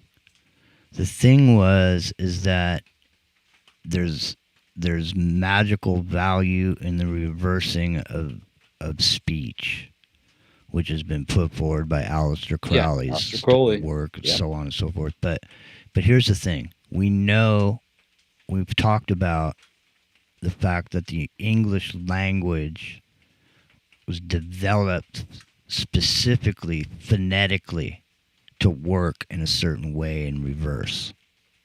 Modern English, specifically Shakespearean English and after. Before that, original English, Old English isn't like that. Okay. It's only modern English. And Shakespearean dramas I theorize, are specifically put forward by the Rosicrucians at the time, right, to put modern English forward for exactly that purpose. Right. To make it be a magical language. Exactamundo, man. So the thing is, if it is a sound, a computer isn't speaking a word, it's making a noise that makes a sound that is the word that you hear based on the phonetics of it and the intonation of it. It comes out that way because the English language developed to come out that way, not because there's any subconscious involved to it. Because Rock and Rio, can you not right now get an app for your phone that will make what you say backwards come out backwards? Sure. Okay, so if someone has that, just because you say the dog barked when I came out of the house and it says something in reverse, if I say the dog barked and came out of the house, what I say in reverse is going to be different because we don't say things the same and we don't enunciate the same, right? Isn't that right? That's why that program. Sometimes it will say the same thing. Other times it'll be a little bit off or a word off. And, depending on how far different your speech is from mine, for example, it may be completely different. If you were... I noticed this when I looked at people with different accents, when I did Kev Baker or when I did the Australian guy, they have a much different pronunciation than we do. Mm-hmm. So if I said it in my normal speaking voice, it may or may not say something different, Yeah, but we did Netanyahu. He wasn't speaking English. We've done Putin. We've gotten English out of that. But see, the thing is that's why this is an important show. But both of those guys are fluent in English. This is why this is an important show, because there was a moment over the past 5 or 6 years where we noticed reverse speech was taking on a whole new quality to it. In other words, the speeches that were being made by the people that were running for president, for some reason, all of a sudden, there were just paragraphs and paragraphs of shit coming out of them. I mean, it was like it was Kamala Harris. Well, even Joe Biden before he was president. That's what I'm that saying. One speech, you know. That's what I'm saying. It almost seemed like it was planned to only be received in reverse. Like in other words, all you fools were listening to it in forward, but all the people in the know were listening to it in reverse. You know what I'm saying? It's just like the Falconelli language of the birds, where it's a phonetic code that you and I read a paragraph, but I use the phonetic code on it where I'm only looking at the second syllable and the third word of every other sentence. So it's the same kind of shit. Go ahead. Don't you think that? So Kamala Harris has those weird pauses, and everybody picks up on that. It's like this AI we're talking about right now that we just analyzed, right? Where she's very good. She speaks pretty much naturally, but has these weird pauses where she's like catching her breath to say something that aren't normal. Mm-hmm. But it sounds better than what sometimes what Kamala Harris says. I'm not going against Kamala Harris or anything. I'm just saying when some of the stuff we play backwards on here is some of the best stuff I ever heard backwards. It's really good, like coherent for like a long time, And so I wonder if the accordion hands of Trump, right, are the cue. Tell you which ones to look at.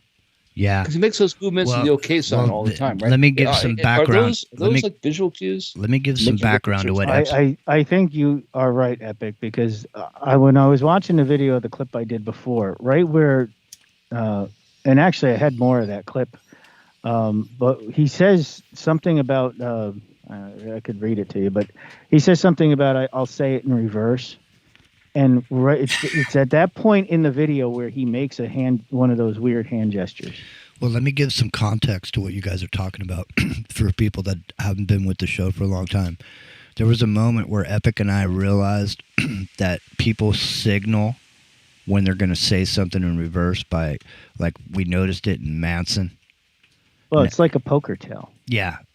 What was it Manson? What was it Manson was doing, Epic Journeyman, that made us notice it? It was in the one where I know what it was. We were watching the 10 most craziest things that Manson ever said, and there was a moment where we were watching it, and we were playing the 10, and I hadn't listened to it beforehand. I was just going to play the 10 for the show, and I hadn't listened to it beforehand. So it got to the one where he was like clearly speaking backwards, and I go, Epic, man, he's speaking backwards, isn't he? Rio, you weren't there that night. And we noticed right away. It's like, oh no, he's speaking backwards. And then he made this clicking sound. Yeah, he goes ever seen the movie The Gods Must Be Crazy? Yeah. Where it's the Bushman, he goes, the clicking sound, I can't do it like they do, right? Anyways. But there's these clicks. These clicks are the accent points that define the sentence forward and backward. Like that's the sentence. That's exactly the cue. Yeah, man, it's crazy. Exactly. All right, Rock and Rio, enough is enough. Now we went down the AI road, so now where are we going to go now? You take the floor, my man. We got about 20 minutes left for the top of the hour. Go ahead. All right, so let's do the audio that was released. The supposed audio here. So. This is the forward, if for those of you who haven't heard it. Be a piece there, and go find Swalwell and get this over with.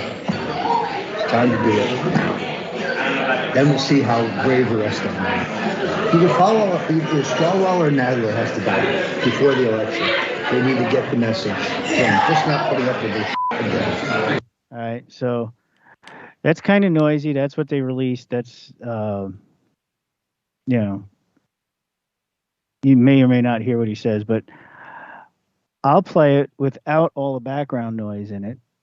This is the vocal isolated from the background noise, or I should say separated from the background noise, not necessarily isolated. So here.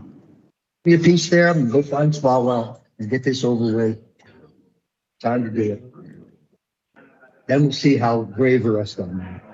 Either Swalwell or Nadler has to die before the election. They need to get the message and just not putting up with it again. All right, so that is what he supposedly said clearly. But if you listen to it, it sounds like there's something wrong with it, right? So somebody has to die, is what he said, right? Yeah. All right. Swalwell and Nadler have to die before the statement. that's being made there. So this is kind of interesting. I took the audio only track, the vocal only track, and I did the reverse on it. It says, "If the president wants it, should we send the pagan demon?" The president wants it. You send the pagan demon. Should we send the pagan demon? We shall unearth it. Had to say the man knew our laws. You shall unearth it.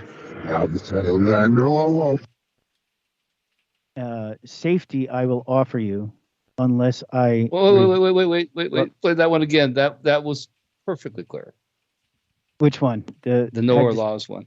Yeah. Okay. Swalwell or Nadler has to die. All right. Swalwell or Nadler has to die. Had to say the man knew our laws. Had to say the man knew our laws. It doesn't get much better than that, man. Like that's clear as day. Wow. All right. So the next line is safety I will offer you. Safety I will offer you. Now, if you hear that, when you hear the two pieces backwards, right? Notice that they don't sound like they're from the same recording.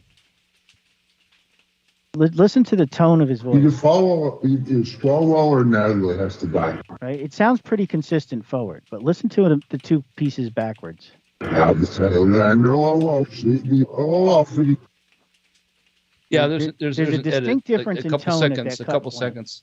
Yeah, and cut. When you look at the recording close, like if you're looking at the waveform, there's a very distinct edit point right there. So you can hear it. You can totally hear it. People mess around with recording stuff know that right away. You can tell right away. Yeah. You just see it right away as soon as you look at it. Mm-hmm. So it says, unless I revere the law I submit. Unless I revere the law he submits. The law he submits. And the next line says, they do not. They do not. It says, they will worship demon. They will worship demon. This is pretty intense, man. It's pretty. This really is good. intense, really dude. Yeah. Law was not for mercy me. Law was not for mercy me. You know, am I the only person who thinks dirty tricks and being known as a trickster, which is an allusion to, the nods of the devil, applying to Roger Stone, might be more than we think it is? Because this is pretty darn good. Like this is might be the best I've heard. Continually backwards. It's exceptionally good. Yeah, well, so it says, if the president wants it, should we send the pagan demon? We shall unearth it. Had to say the man knew our laws. Safety I will offer you. Wow. Unless I revere the law he submits, they do not. They will worship demon. Law was not for mercy me. Now, if you notice that some of the language there is, Yoda speak a little bit, right? The next part where I have the interview with Roger Stone, the whole cadence and timing, both forward and backwards, is completely different from this clip. Wow. Now, so my assessment is he may have said some of these things forward and they edited them together to sound this, but this clip itself is definitely a fake. All right, you're not a Roger Stone pecker smoker, are you? No. Okay, I don't. so because I just don't want anybody blowing smoke up anybody's ass. So you're not a fan of Roger Stone. I'm not a fan of Roger Stone. No, so I don't think he's a kind human. So what I'm saying to you is, you have no reason to discount this tape. In other words, you don't like Roger Stone, so you could just not reverse it and go along with it and go, yeah, he said it, and not give a shit. But like I said, he may have said some of those phrases, but that was obviously stitched together. That's what I'm saying. I mean, just looking at the audio, I can see it was stitched together. So it wasn't even your done professional, really well. your sound engineer experience. How many years experience do you have in sound engineering? I've been doing it a long time. Okay, you've been doing it longer than Moses or whatever. You came down the mountain with a different stick. So yeah, you've been doing it a while. That's like the best band name since Better Than Ezra, right? What? Longer Than Moses. Number one hits. Longer Than Moses. Longer Than Moses. All right, so listen. You noticed anomalies, you've detected discrepancies, and now you're coming forward to say this tape is no evidence for court. You could throw this shit out in 2 seconds flat if I brought you in as an expert testimony. No, don't do that because then, his lawyers might contact me. Watch out, Roger Stone will kill you, man. He changed the weather, made my internet go out just so we can do this show. No, I'm just kidding. All right, listen, Billy. Are you still with us? Yeah, I'm still here. What are you thinking? I'm thinking Roger Stone said this shit, right? And what happened was they already admitted to editing the tape in order to protect the anonymity of some of the people. That came out as soon as the tape came out. Okay, see, Roger Stone has been documented in saying ridiculous crap.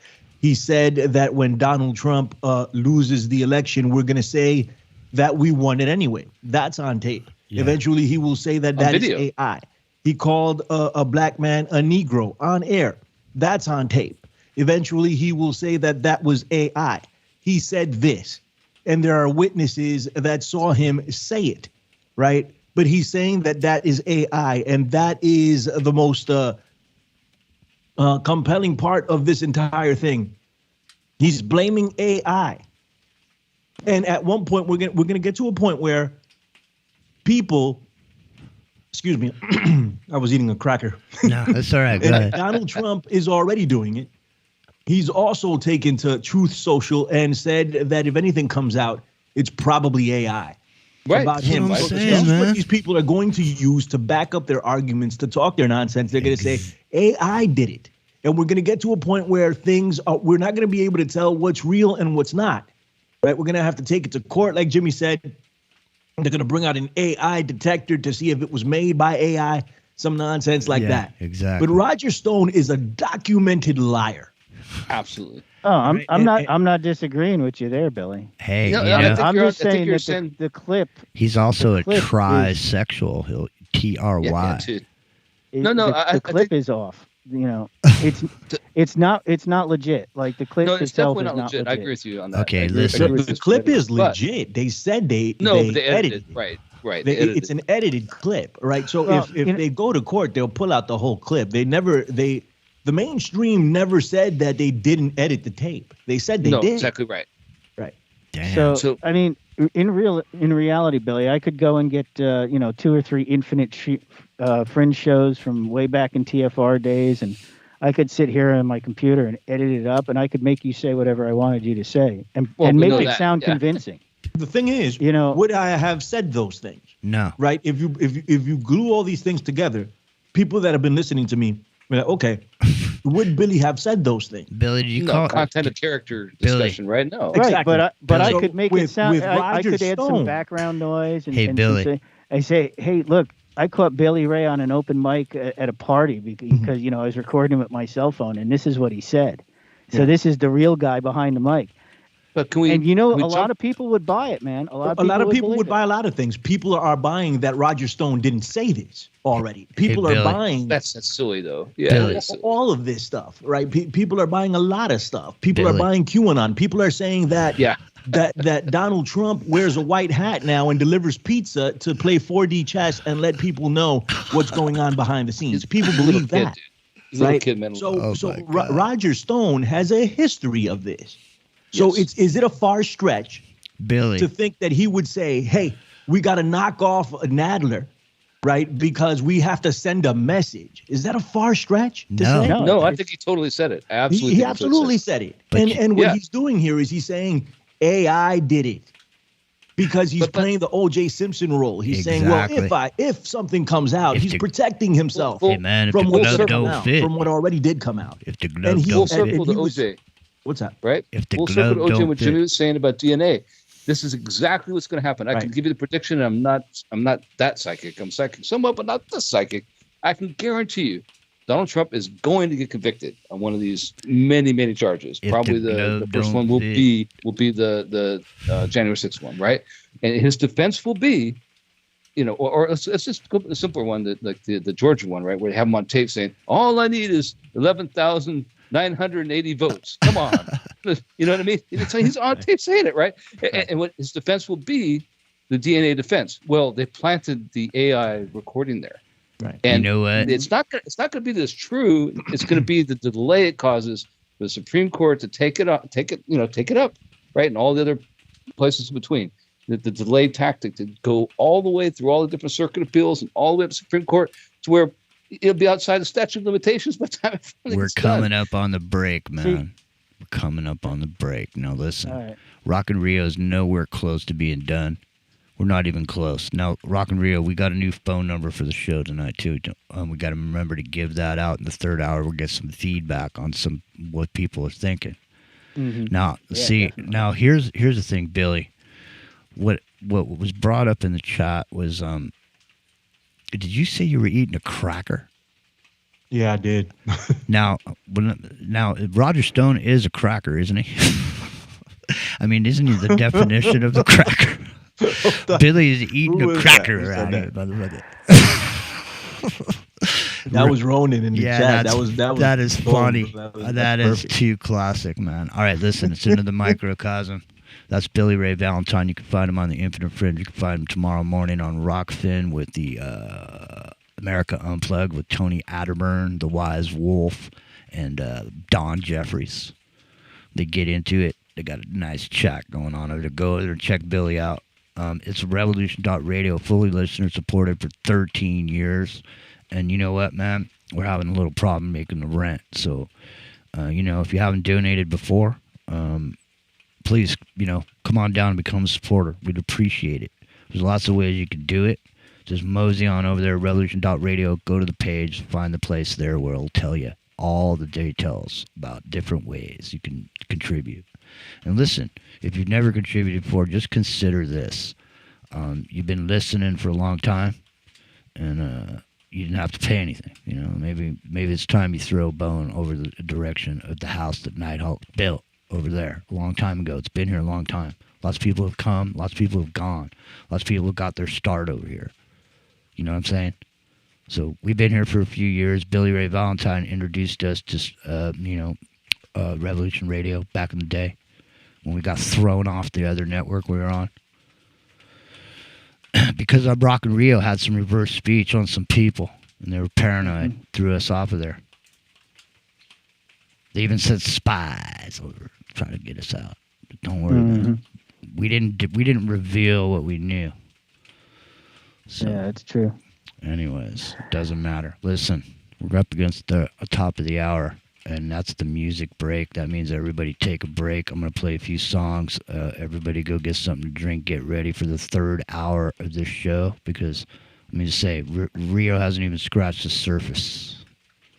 And neither have BillyRay Valintine or Epic Journeyman. What's the name of your YouTube channel? Epic Journeyman. The Epic Journeyman. That's just it. No, just Epic Journeyman. Just Epic, capital E, capital J, capital M. Yeah, go over there and check out his YouTube, man. He's got AI going. He's got VR going. We're going to be doing this show in VR real soon, man. I'm telling you right now. Just look. We're moving into the future. Positive ID, Jack. Hey, let me ask you a question. When you put on your $3,500 Apple device over your eyeball, will it scan your eyeball to make sure it's you before they let you use it? Yes, it will. Actually, that's how you authenticate to get in. Dirty bastards. Scanning. It's got 24 cameras that go outside of you too. Like it scans your whole body. So be careful what you do in that thing. Listen, I remember people getting punched in the face. This woman got punched in the face in San Francisco because she went in a bar with some of those Google glasses on, and some dude said, "Don't record me," and punched her in the face and knocked her glasses off. I don't know. It's way cooler, man. It is. This is pretty clunky, but we'll see. We'll talk after the break. Yeah, we'll be right back. It's into the microcosm. Somehow, some way, you found it. freeworld.fm.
this Saturday night. Very special AI-inspired, BillyRay Valintine-inspired conversation about Roger Stone's assertion. An AI did it, man. It wasn't me. It wasn't me. It wasn't me, man. Hey, I didn't do nothing, man. I didn't do nothing at Victor Journeyman. BillyRay Valentine. Infinite Fringe. America Unplugged. What did I just say? Did I say the Lunatic Fringe? You said you were eating crackers. What did I say? You're eating crackers? BillyRay Valentine's here with us tonight, eating crackers, ladies and gentlemen. And Rock and Rio. Well, go ahead, Epic Journeyman. Oh, I just wanted, I think I said it before the break, but I just want to point it out again that the Merriam-Webster 2023 word of the year was authentic. And the reason it was authentic is because of deep fakes and artificial intelligence. Because you want to get you brought. I think it's pretty interesting, man. Because we're talking about it right now. You brought that up last week, that being authentic in relation to authentication. Yes. So, in other words, do you have a check mark? Hey, Billy, do you have a check mark next to your name? Says you're. I am not authentic. No. What about you, Rock and Rio? Do you have a check mark next to your name? No, man, I ain't giving Elon no money. Me neither. No. But see what I'm saying? Like in other words, it's like setting us up for this, right? It is. It is. It is totally like that. Okay, Rock and Rio. Back to the laboratory. Back to the lab, yo. All right, so now we have some live, unedited Roger Stone that will reveal his true nature and his secrets, maybe, sort of. Wow. So hold on a second. Is this thing on? Mm-hmm. No, I'm just kidding. No. Now this is just Roger Stone off the cuff. You know what I mean?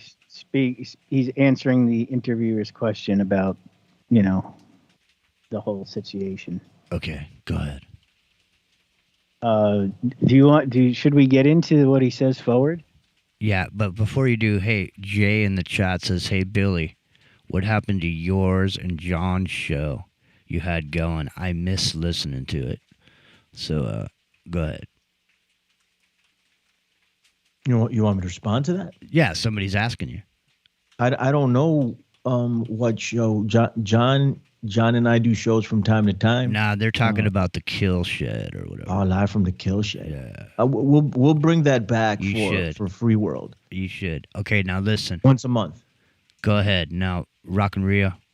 Mm-hmm. Go ahead. I'm sorry, I didn't mean to interrupt you, but I wanted Billy to know he had a fan over there in the chat. Jay over there. Go ahead. Okay, so the interview asks him, what's the story with this tape with Nadler? And here is the response.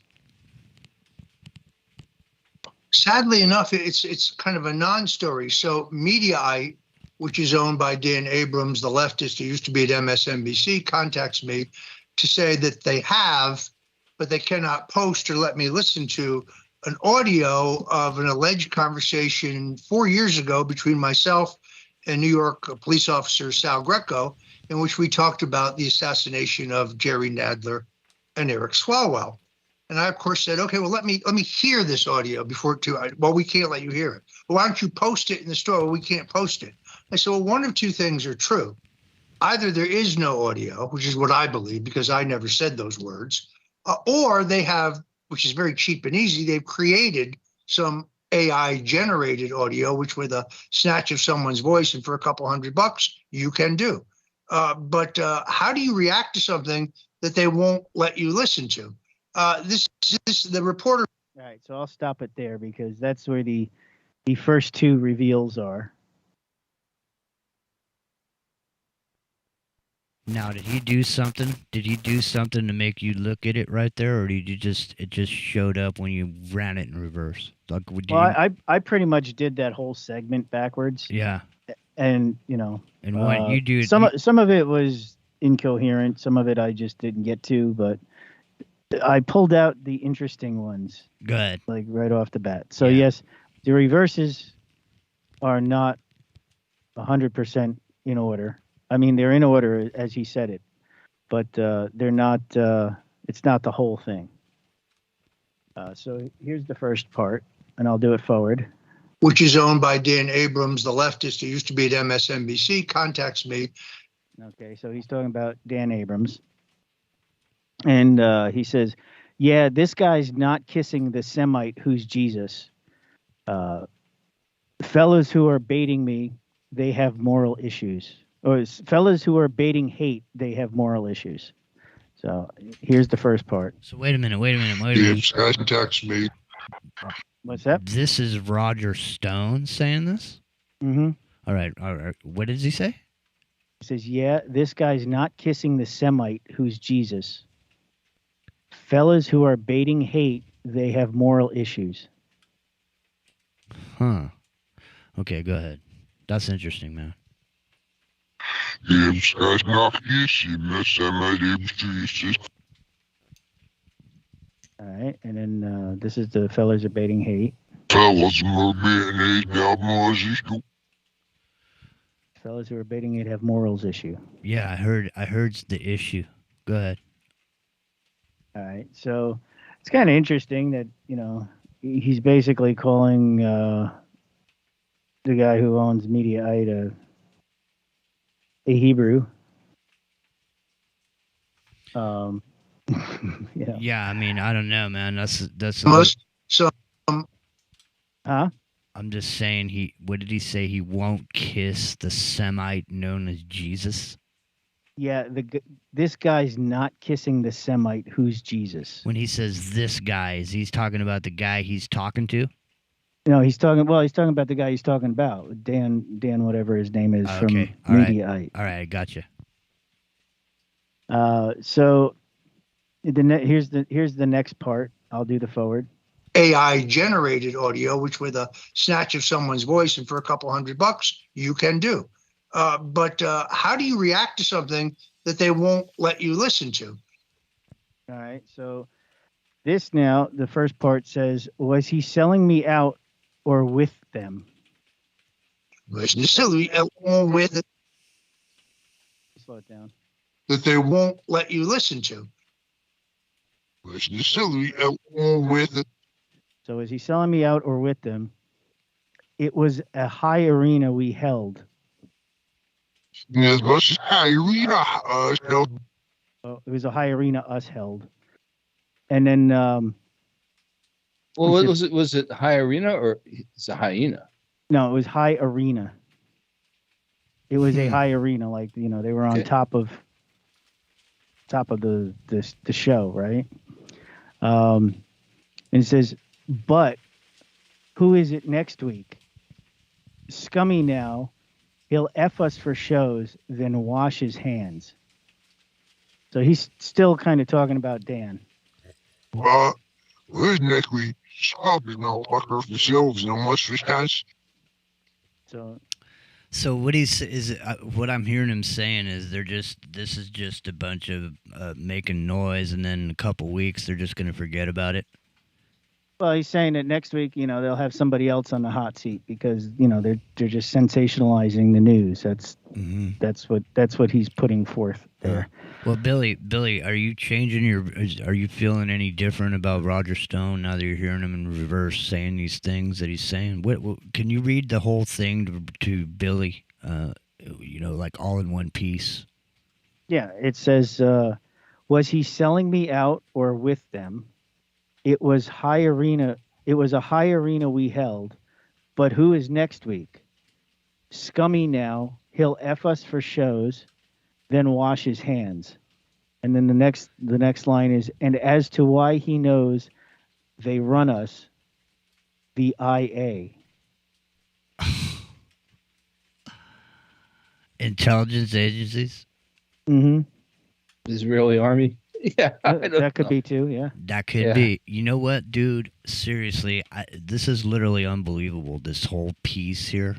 Billy, what do you think about this? Epic Journeyman, jump in here. What are you guys thinking about this? This is really, really incredible stuff, Rio. Epic, go ahead, bro. I'm thinking that Roger Stone is every bit the trickster that we think he is. I'm thinking he broadcasts that. I think he says that. I think he's proud of it. I think he advertises it.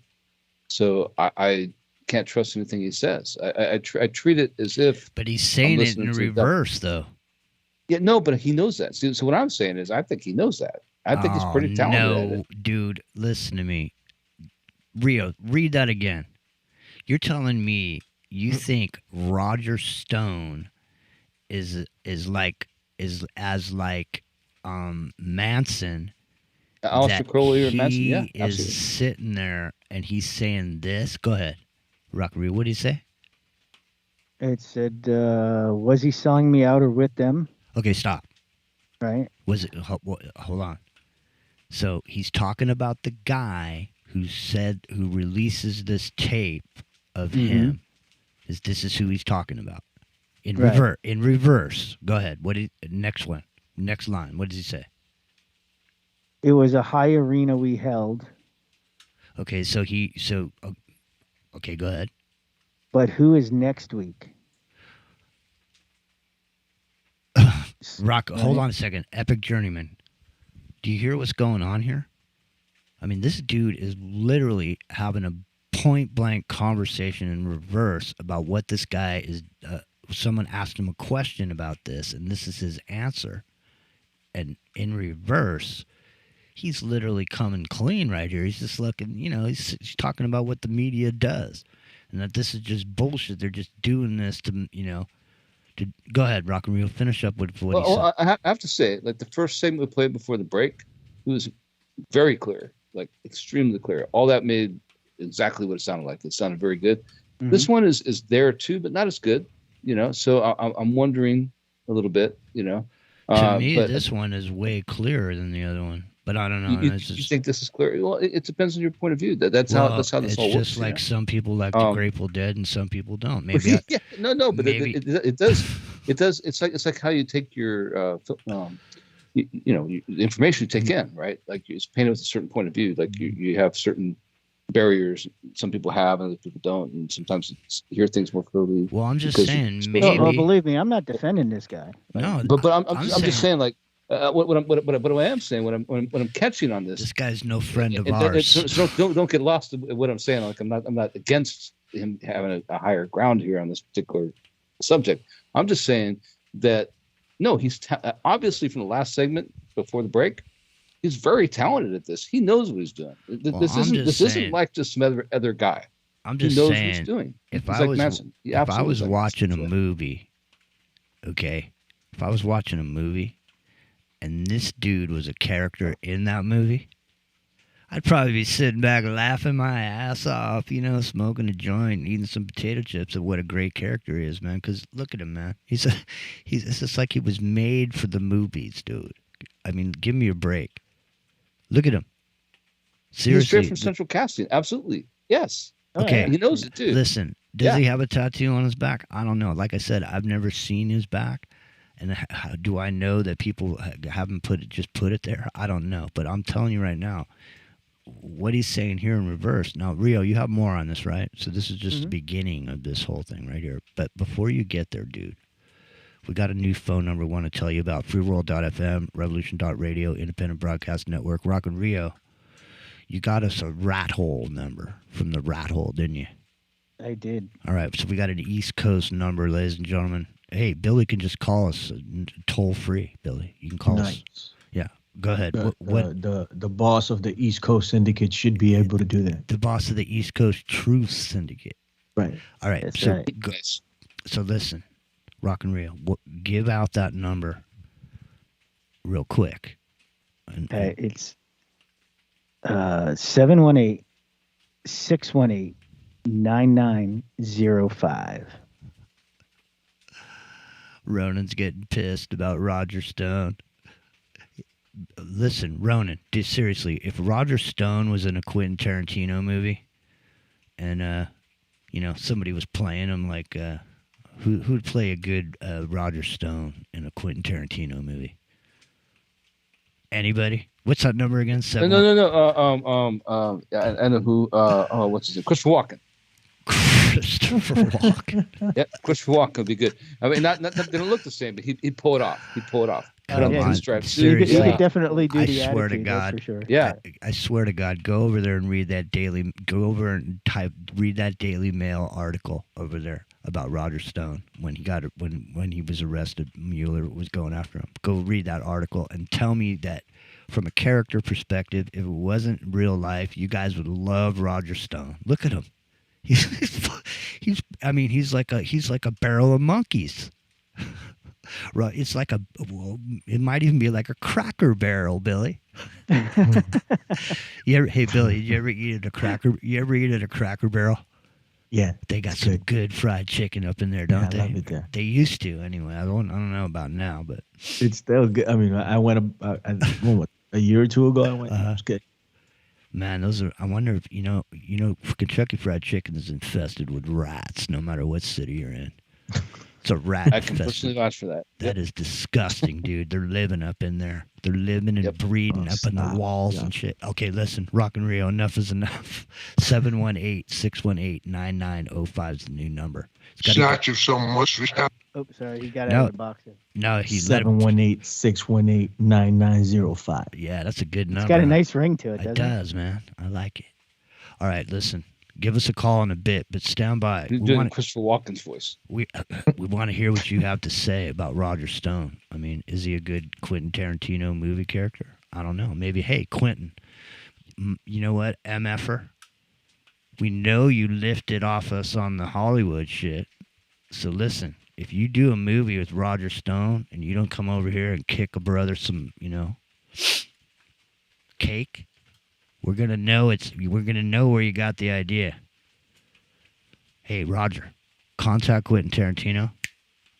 Get yourself a movie deal, dude, right away. Turn this thing into a movie. Moneymaker. There you go. Here, go ahead. I'm a shaker and a mover, man. I make shit happen. It's too bad I don't have a name down in Hollywood. I'll make this movie right now. And let me tell you something. Trump's gonna go out there and he's gonna say, hey, man, go out and see my buddy's movie. Boom. Instant hit, dude. I'm making billions. All right, go ahead. Rock and Rio. All right, so let's move up to the next clip here. All right. So this is here's the forward. Oh, hold on. I hear nothing. Yeah, I know. I forgot to. Here we go. Golden Eagle. Telephone wire. Then they all jump out. It's all the usual suspects. The Daily Beast. All right, so. Here he says, sleep delays death's grip. Sad souls, you lost it. What was law? And then there are woeful lusts. So, there we go. Sleep delays death's grip. Sad souls, you lost it. Sleep delays death's souls, you lost it. And then the next line is, what was law? Everybody talks about the law, right? Law. And then there are woeful lusts. Well, there's no, and then there are woeful lusts. That's the cadence right there too. And then there were woeful lusts. Yeah, woeful lusts. That's him totally too. Like that, he'd say that forward. Yeah, right. Yep. It's another rainy night in the Santa Cruz Mountains. I apologize if you're hearing the rain coming down on my window pane. Here in the studio, but for some people it's like, you listen to it, you want to go to sleep. Well, let me tell you something. You're not going to sleep tonight here on Into the Microcosm. Rock and Rio's been knee deep in the shit, as they used to say in Nam. I wasn't in Nam, but that's what they used to say. In the shit, didn't they, Epic Journeyman? Anyways, I wasn't in Nam either, but I know people were. Yeah, but you've been in the shit though, haven't you? Yep. All right. The best part is now it gets deeper. All right. Like, it goes deep into the future. All right. Well, I'm gonna put my hip waders on. Then everybody pull your hip waders onto your waists and get ready to get real small with Rock and Rio. Reverse Perverse Circus tonight on Revolution Radio and FreeWorld.fm, Independent Broadcast Network. It's Into the Microcosm. Rock and Rio, you got the floor. All right. Here we go. Of Donald Trump. So when people openly joke about the assassination of Trump, media thinks that's entertaining. But when they make false allegations against me over things I'd never said, oh, well, that's perfectly all right. Here's the point. I'm clickbait, okay? I am so polarizing because true Americans and Christians love me, and leftists who I've beaten in score. Right. So there you go. So he thinks the true Christians love him. They love me, man. The swinger with the right. tattoo Nixon. Yeah, exactly. Yeah, exactly. Yeah, no, and you know what's really funny is I got this. I did this thing on white nationalists that are in the military that are. It was. I don't want to get into it, but listen. In that thing that we did, why am I telling you this? Holy shit! Big piece of plywood just fell down next to me. There's probably a rat behind it. No, it's just the wind, man. The wind. Roger's coming for you, man. Roger Stone is manipulating the weather. All the damn vampires. No, Roger Stone's manipulating the weather, dude, with the satellites. All right, listen. I forgot why I was telling you that. So go ahead, Rock and Reel. I'll remember in a moment. Go ahead. All right. So the reverse of that is in evil sits our leader. It involves this jerk. Is he Primus? And, Primus being, like Primus inter pares, which is Latin for, what's it mean Latin? First among equals, like, right? So is he Primus? Is he number one? Is he the big cheese? This is in evil sits our leader. In evil sits our leader. Okay, and then it involves this jerk. Is he Primus? It involves this jerk. Is he Primus? Is he Primus? Jesus. Listen, I'm gonna say it right now. I know you guys hate. You guys are haters, and I'm not saying I'm going to bat for Roger Stone, but somebody's got to be over here, pointing out, hey, doesn't there have to be like a all of a sudden on our videos on YouTube, we talked about the American Union and the North American Union, and all of a sudden there's like these context messages when you go over there. That you got to put some context there, that they have to clarify what the North American Union is for you so you don't get confused on our show. You need to know that was a conspiracy theory, apparently. But what I'm saying is, Roger Stone, there's nobody to speak for him. If I'm listening to him and I'm not coming at it with a political point of view right now, I listen to the news 15 minutes a day when I sit down, my dinner or when I'm going to bed at night, and I hear Roger Stone. I probably like The Sopranos. I'm probably gonna like Roger Stone. You know what I mean? He's out here talking. He's talking for himself, and he's talking backwards. Jimmy, what are you talking about? I know it's crazy. Yeah, he is. You know who he's like though? Like he's like that Batman villain. Like a lot of these guys are like Marvel villains or something. But this guy's a DC comic villain, and what he is, he's what's that guy? The Lilac guy, You're right? Telling me people that watch Lilac. You're telling me that the guy who wore the pinstripe with the lilac suit, he had a name. He didn't show up that often. I mean, yeah, he's most like the Joker for the most common people, but there's the one guy, something the lilac or whatever. He wore this. Like, how big was that show, The Walking Dead? How big was that show? How big was it? It was really big. All right. I mean, is Roger Stone? I mean, the people that like The Walking Dead, they're going to like Roger Stone, aren't they? I loved The Walking Dead. But you hate Roger Stone. I hate Roger Stone. And I never watched The Walking Dead, believe The Walking Dead. Hey, Epic. The first season of The Walking Dead is probably one of the best seasons in television history. Go watch it. I'll check it on your recommendation. Okay. It's fantastic. It trails off afterwards, but the first 3 seasons are fantastic. But the first season is great. It's Into the Microcosm. That's BillyRay Valintine from the Infinite Fringe and the American Unplugged tomorrow on Rockfin. You can find it. Epic Journeyman channel. Epic Journeyman YouTube. Just Epic Journeyman. Rock and Rio is here with the Reverse Perverse Circus. Rock and Rio. Are you ready to continue? Yes, sir. Has anyone called the number? Not that I can need see. someone to call just to test the number. I know it's unusual. It's a different number. Freaks you out. Don't get scared. Just, dial that number 718-618-9905. 718-618-9905. 718-618-9905. Give us a call. Want to hear what you got to say, what you think about Roger Stone or don't think about Roger Stone, whatever you think. Go ahead, Rock and Rio. All right, so we had, in evil sits our leader, right? It involves this jerk. Is he Primus? It says, we all could see they are royal, the first to have a law. Yes, our revenge, yeah, it's mythical. The deep state must initiate the lights off. So okay, wait, hold on a second. Lights off? Mm-hmm.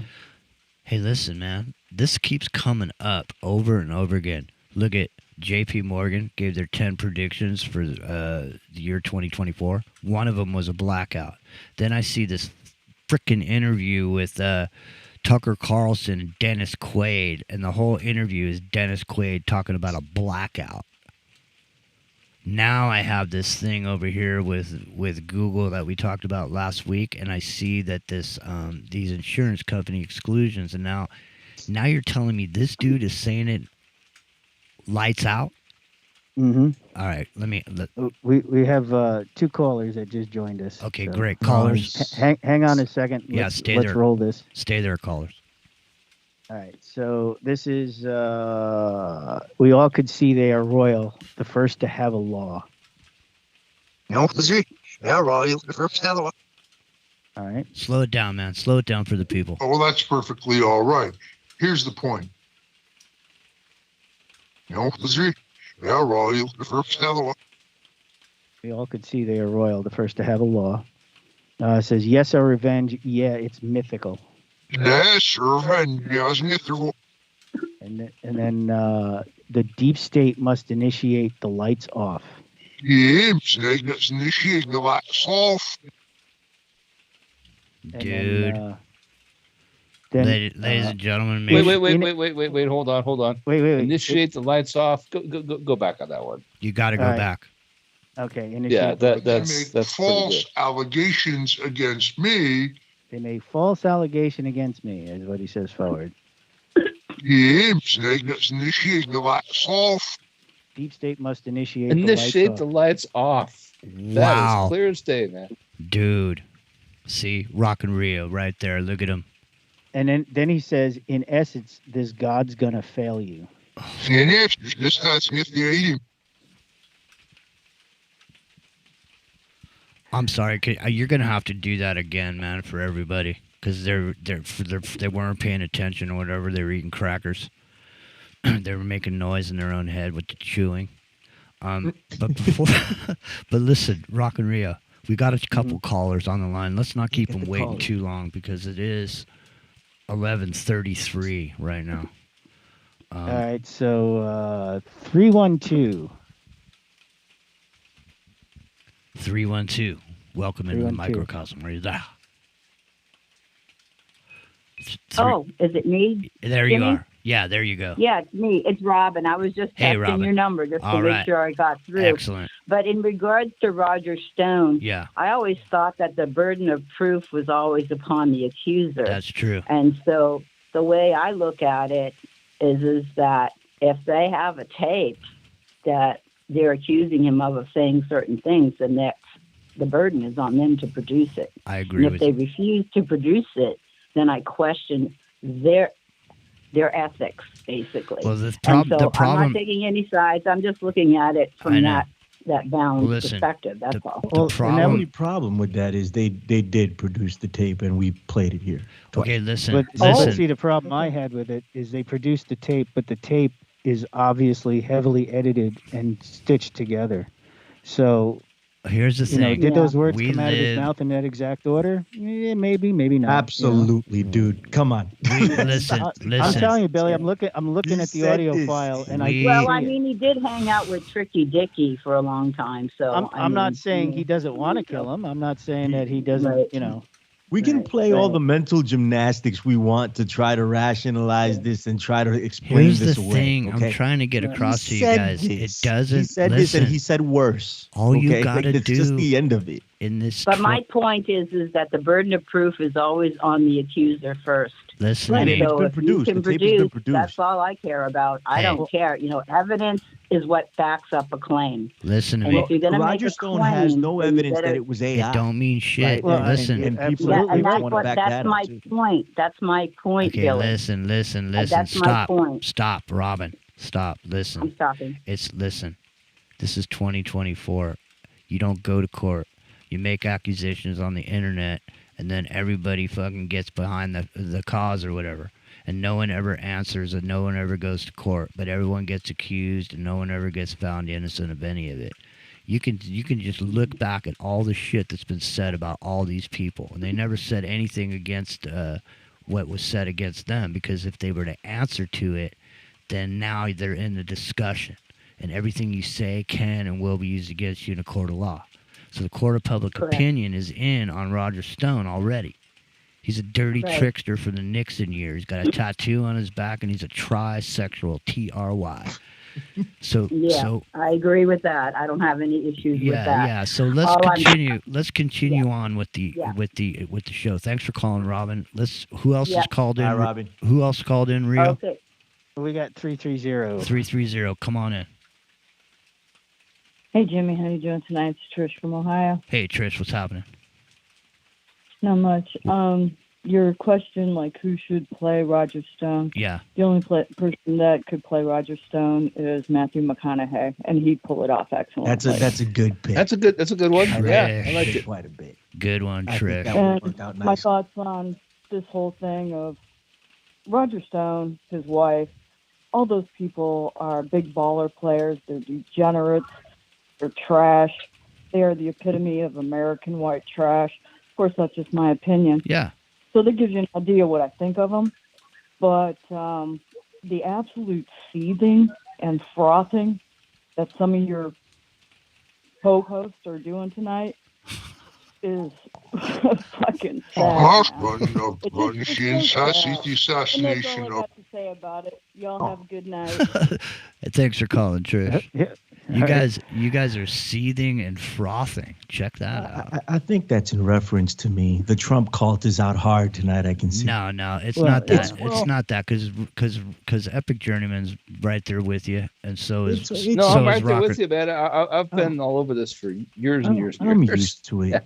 Yeah. You know, the mind control and being a Trump cultist is Well, the the thing norm is, now in the alternative media, and we need help. We need to help these people. What if- and what whenever if- you criticize Joe Biden and you criticize pick Bill Gates, nobody says anything about seething and frothing, right? But you criticize Roger Stone or Donald Trump, everything changes. All of a sudden, the alternative media is trying to shield the people that they shouldn't be shielding. You know, I don't quite get it, but that's how mind control works. It's called mind Feedback colonization. Loops. Yeah, feedback loops and filter bubbles and using them for a purpose. That's That's exactly wow. what it is. You nailed it, Billy. You nailed it. I never had anybody call me up and say, "Damn, you're really seething and frothing about Klaus Schwab." Well, I'm happy. I'm happy Trish did that, man. And I agree with Trish a lot about what she says. A lot of things. Yeah, it's just yeah. I mean, it's a thing, you know. I mean, if you only watch a certain, it says it's your choice, right? But it's not really. If you're stuck in a filter bubble and just feedback loop, you don't have an Listen, option dude, because you listen. go back and reinforce the very things Listen. that being fed to you all the time. Hey, listen, right? man. So you, yeah. Listen, it's gonna I'm change not the worldview. Yeah, I'm not stuck in a filter bubble. Not but Trish. I'm but saying I'm just people in trying to general. say. Yeah. I'm trying to give the dude a benefit of the doubt. You know, I'm trying to point out the comedy, you know, in the drama of it all. Oh, he's a funny guy. Because real, I mean, except I was he's- about to tell he's you serious guys about that earlier stuff. that I did this piece on these groups, and I did this whole piece on Alex. There's a big chunk of it about the election and about leading up to the election and how Roger Stone. There was an interview with Roger Stone about the election, and the chunk of Roger Stone the moment that he's speaking to the interviewer, okay, the moment he's speaking to him, you can see how proud of himself he is when he's saying this to the interviewer. And he's saying, the moment that I hooked up with Alex Jones and got control of his audience and moved them into the Trump camp was the moment that Trump was able to possibly win that election against Hillary. You're QAnon. Whoa, Before QAnon, that's yeah. intense. Yeah, that's intense. Control. Yeah. Yeah. Well, I'm not into statism at all because, you know, all the voting is already pre-selected. These people have all been groomed. I don't care who it is, you know, they have their own little club, you know, and we're not in it, like George Carlin said. If you notice what happens whenever your party is not in there, okay, that's when everything gets done. You know, they do the things that they could never do if they were in there with your party name on there. Was when, you know, Trump gets all the things done that the Democrats could never get done in a million years because politically they would not be able to do it. And the same thing with Biden. Biden puts through a bunch of shit that would no way would happen if there was a conservative person at the helm.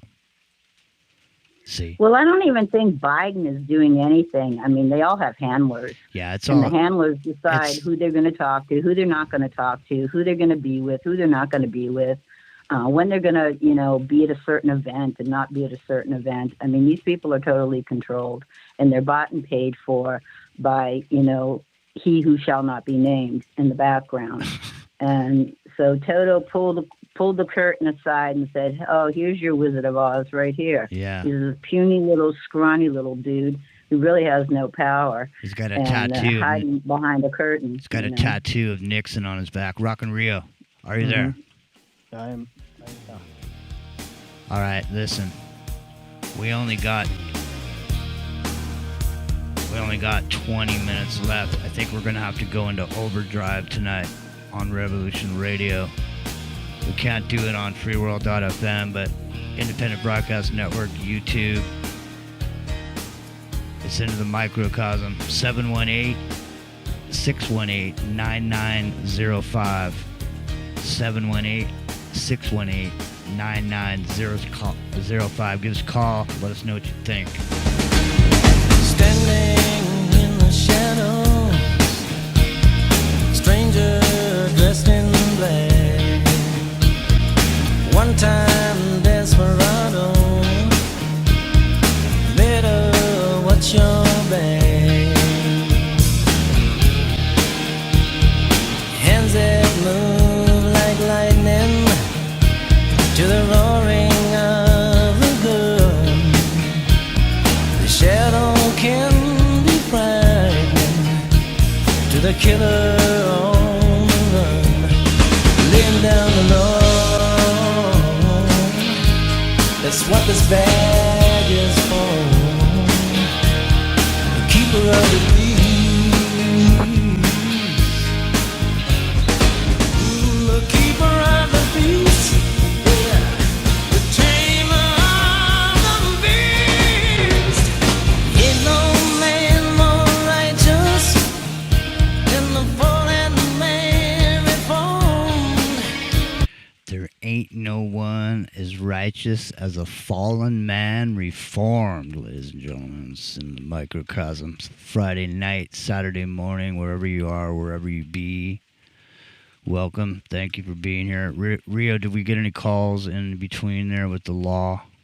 From No, just the two girls have called so far. All right, so listen. Let's get into this. We got 15 minutes left. See if you can you cram it all in the next 15 minutes? Yeah, because the only thing I really have left is the host's response to the allegations. Yeah, I think you should just. I mean, we should just leave Well, no, it. this is actually good because. Yeah, but I mean, still and all, just keep it that way. Thank you. Yeah, Appreciate it, guys. Thank you so much. No worries. Listen, and it's the Independent Broadcast Network, freeworld.fm, and revolution.radio. Don't forget, listener supported. Come on down, become support. It's a rainy, dark ass, cold night here in the Santa Cruz Mountains. My name is Jimmy.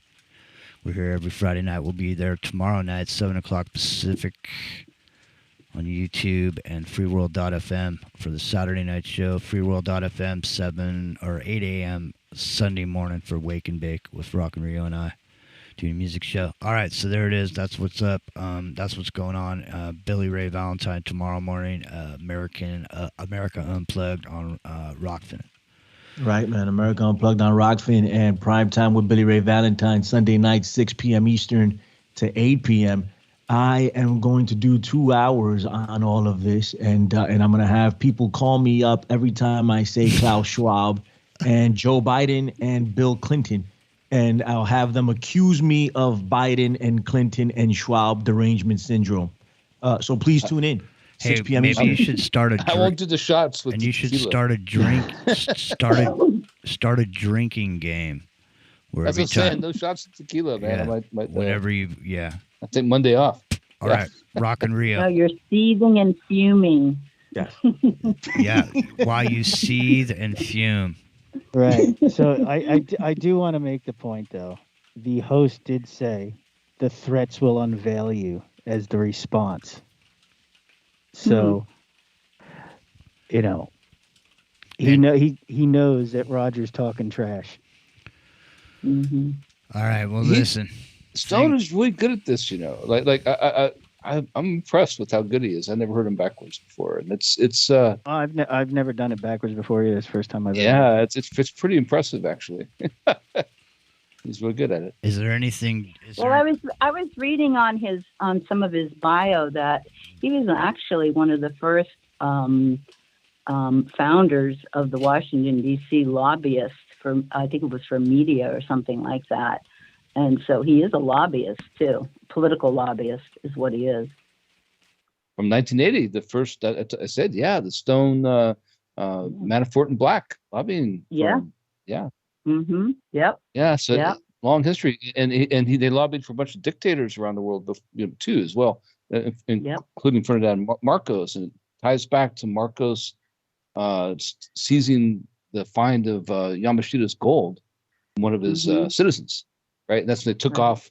Those weren't boxes of shoes that Imelda was taking with her. I'm so anti-lobbyist. I think that lobbyism should be outlawed. I just don't like it. It's just like diplomatic immunity should be outlawed as well. Oh, definitely. Diplomats should not have immunity at all. I don't care who you are. And I think that's where a lot of the illegal trafficking takes place, no matter what it is, whether it's weapons or drugs or people or whatever. It's through diplomatic immunity, I think, is how a lot of that stuff gets done. And that's all through the United Nations, which WHO is connected to. Yeah, but the diplomatic community, going back to that, I believe I was a little kid at the time. I was probably 11 years old, maybe less. And I'm pretty sure it was Khashoggi had his California mansion. I don't know if it was Adnan or one of the other ones, but was caught with literally 100 kids, naked kids in his mansion. It was on the news for days, like 5 days straight. Yeah, back in the 70s. Yeah. What? These people are evil. And so what happened was, it was like this big news story before the days of cable news. And what happened was they went in there, they seized all this stuff, and they were going to prosecute.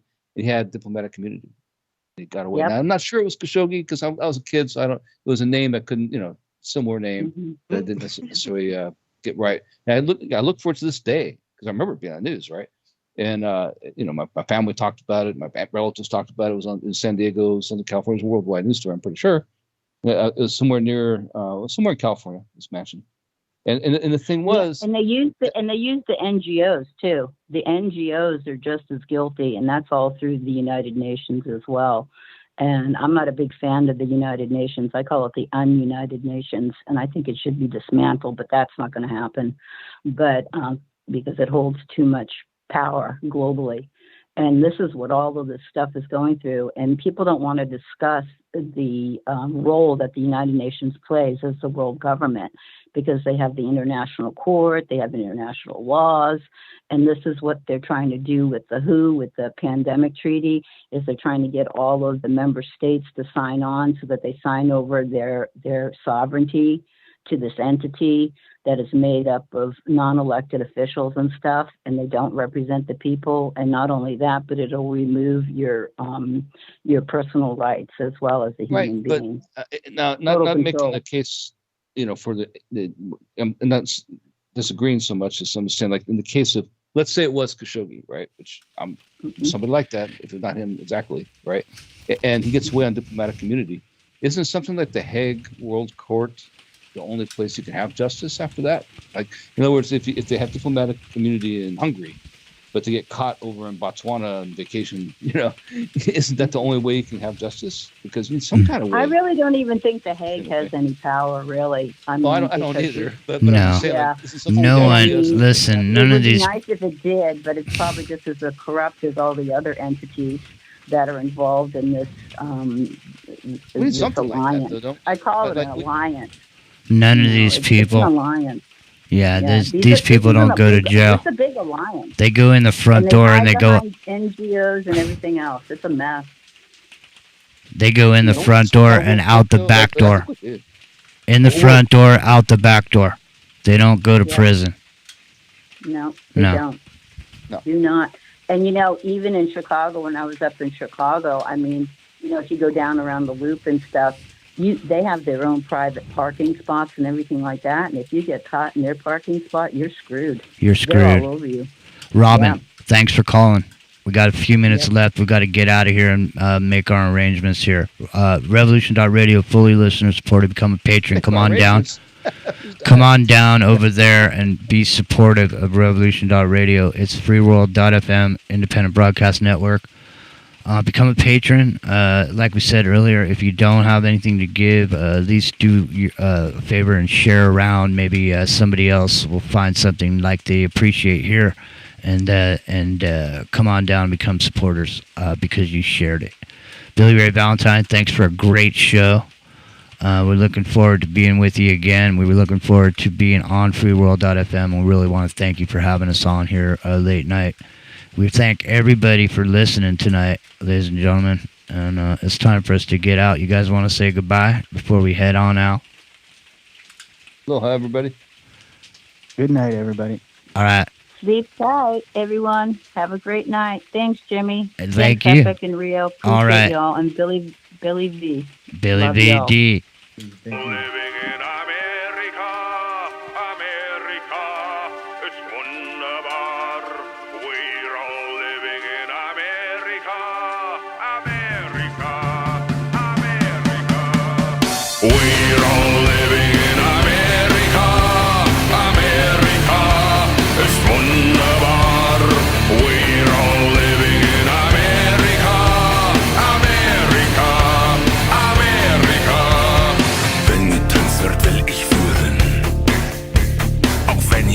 Alleine dreht.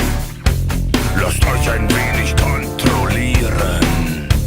Ich zeige euch, wie's richtig geht. Wir bilden einen lieben Reigen. Die Freiheit spielt auf allen Geigen. Musik kommt aus dem Weißen Haus. Und vor Paris steht Mickey Mouse.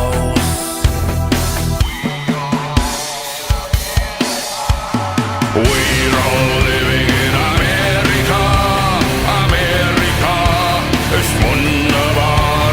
We're all living in America, America, America. Ich kenne Schritte dieser nützen und werde euch vor Fehltritt schützen. Und wer nicht tanzen will am Schluss, weiß noch nicht, dass tanzen muss. Wir bilden einen lieben Reigen. Ich werde euch die Richtung zeigen. Nach Afrika kommt Santa Claus. Und vor Paris steht Mickey Mouse. Hey, you know what happens when you Mickey Mouse? Google Goofy. Goofy always shows up when you Mickey Mouse. Never Mickey Mouse, ladies and gentlemen. Alright, Rock and Rio. Epic Journeyman tomorrow night, 7 o'clock Pacific. FreeWorld.fm, Independent Broadcast Network. We'll see you guys.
I've